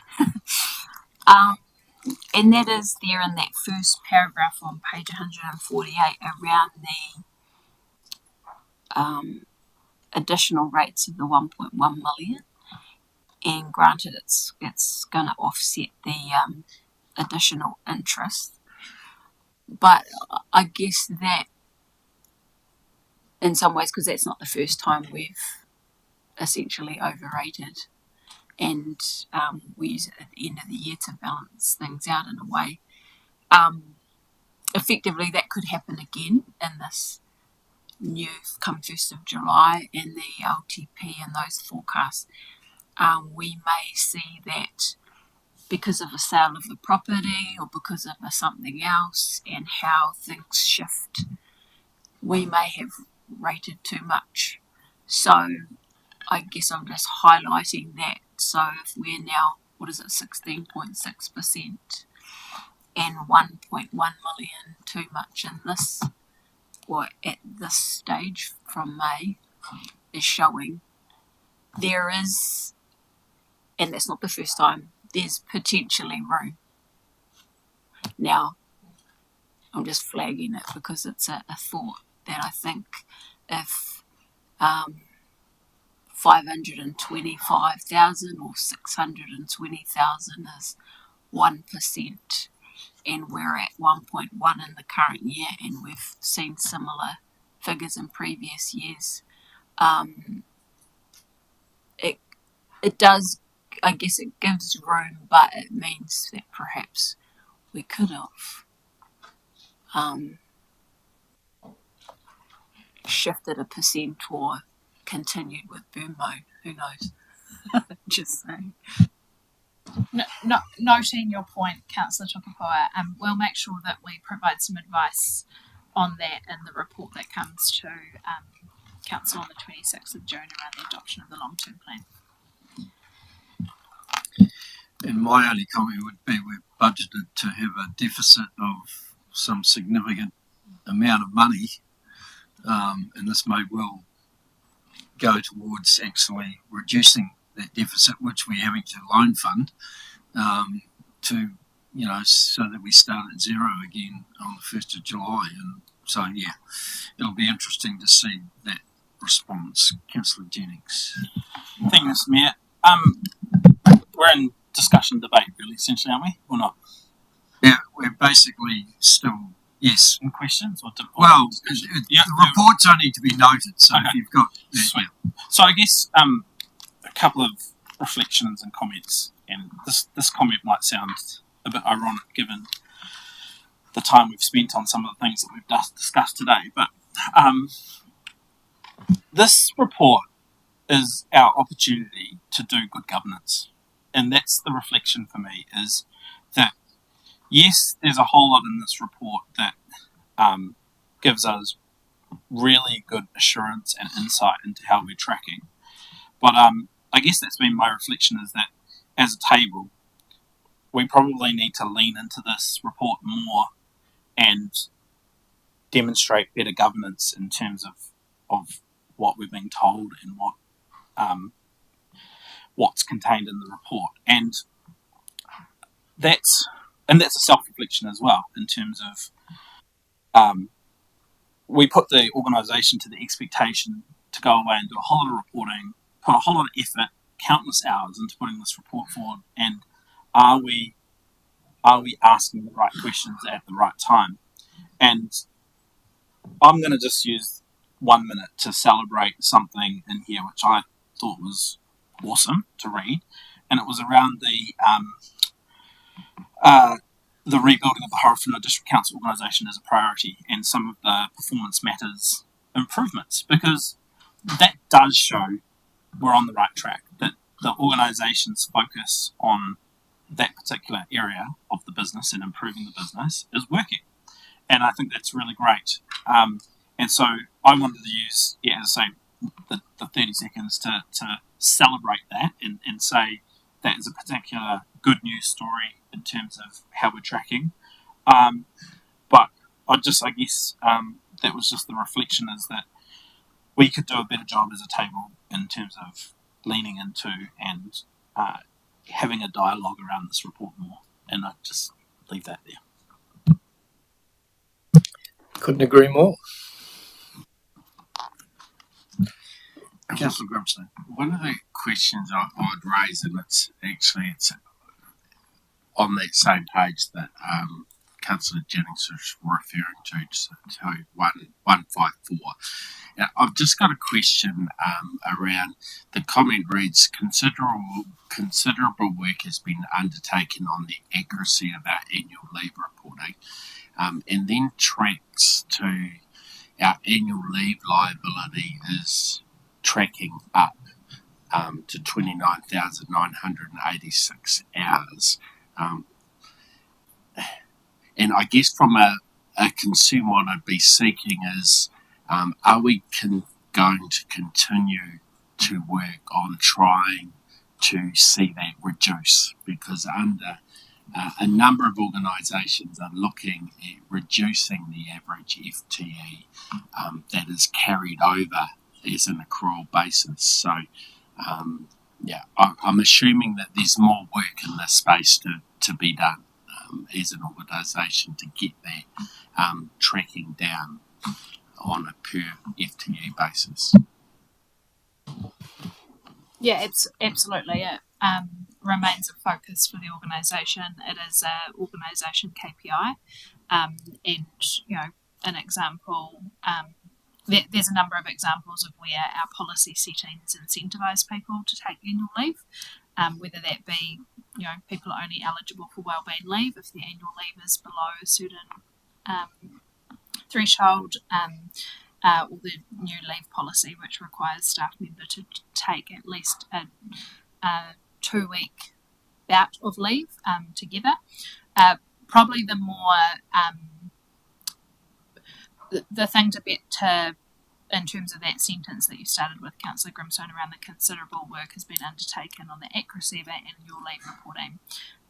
We are driving a culture where using the dashboard and using the settings of our dashboard to apply for leave and have leave approved is something that has required considerable focus. There has historically been a culture of where that may not have always been done, so that's more of a reflection of that.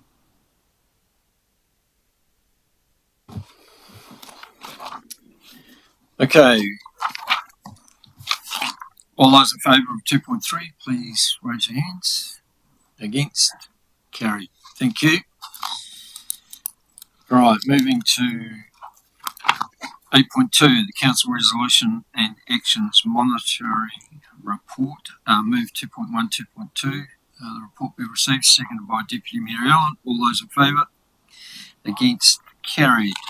Any items on the report that councillors wish to draw attention to? Deputy Mayor Allen.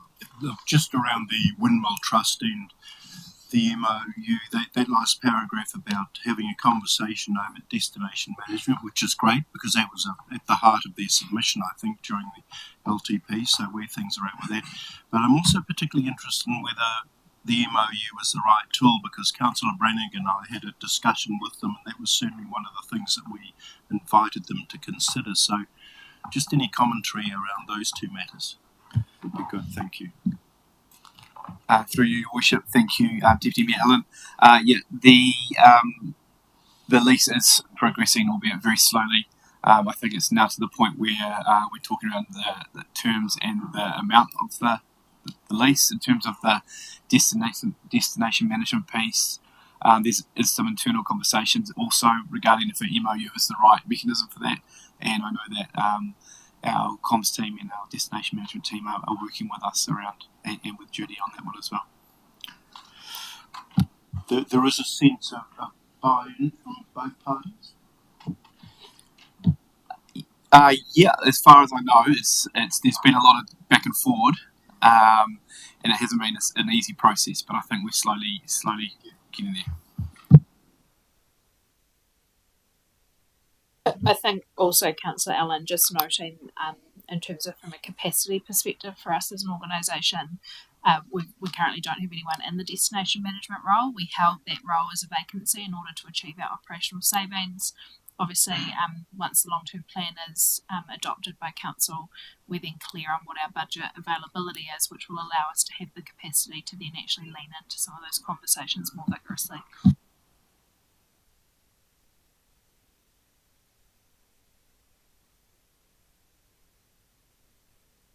Moving on to item 9.1, the proceedings of the Risk and Assurance Committee from 15th of May.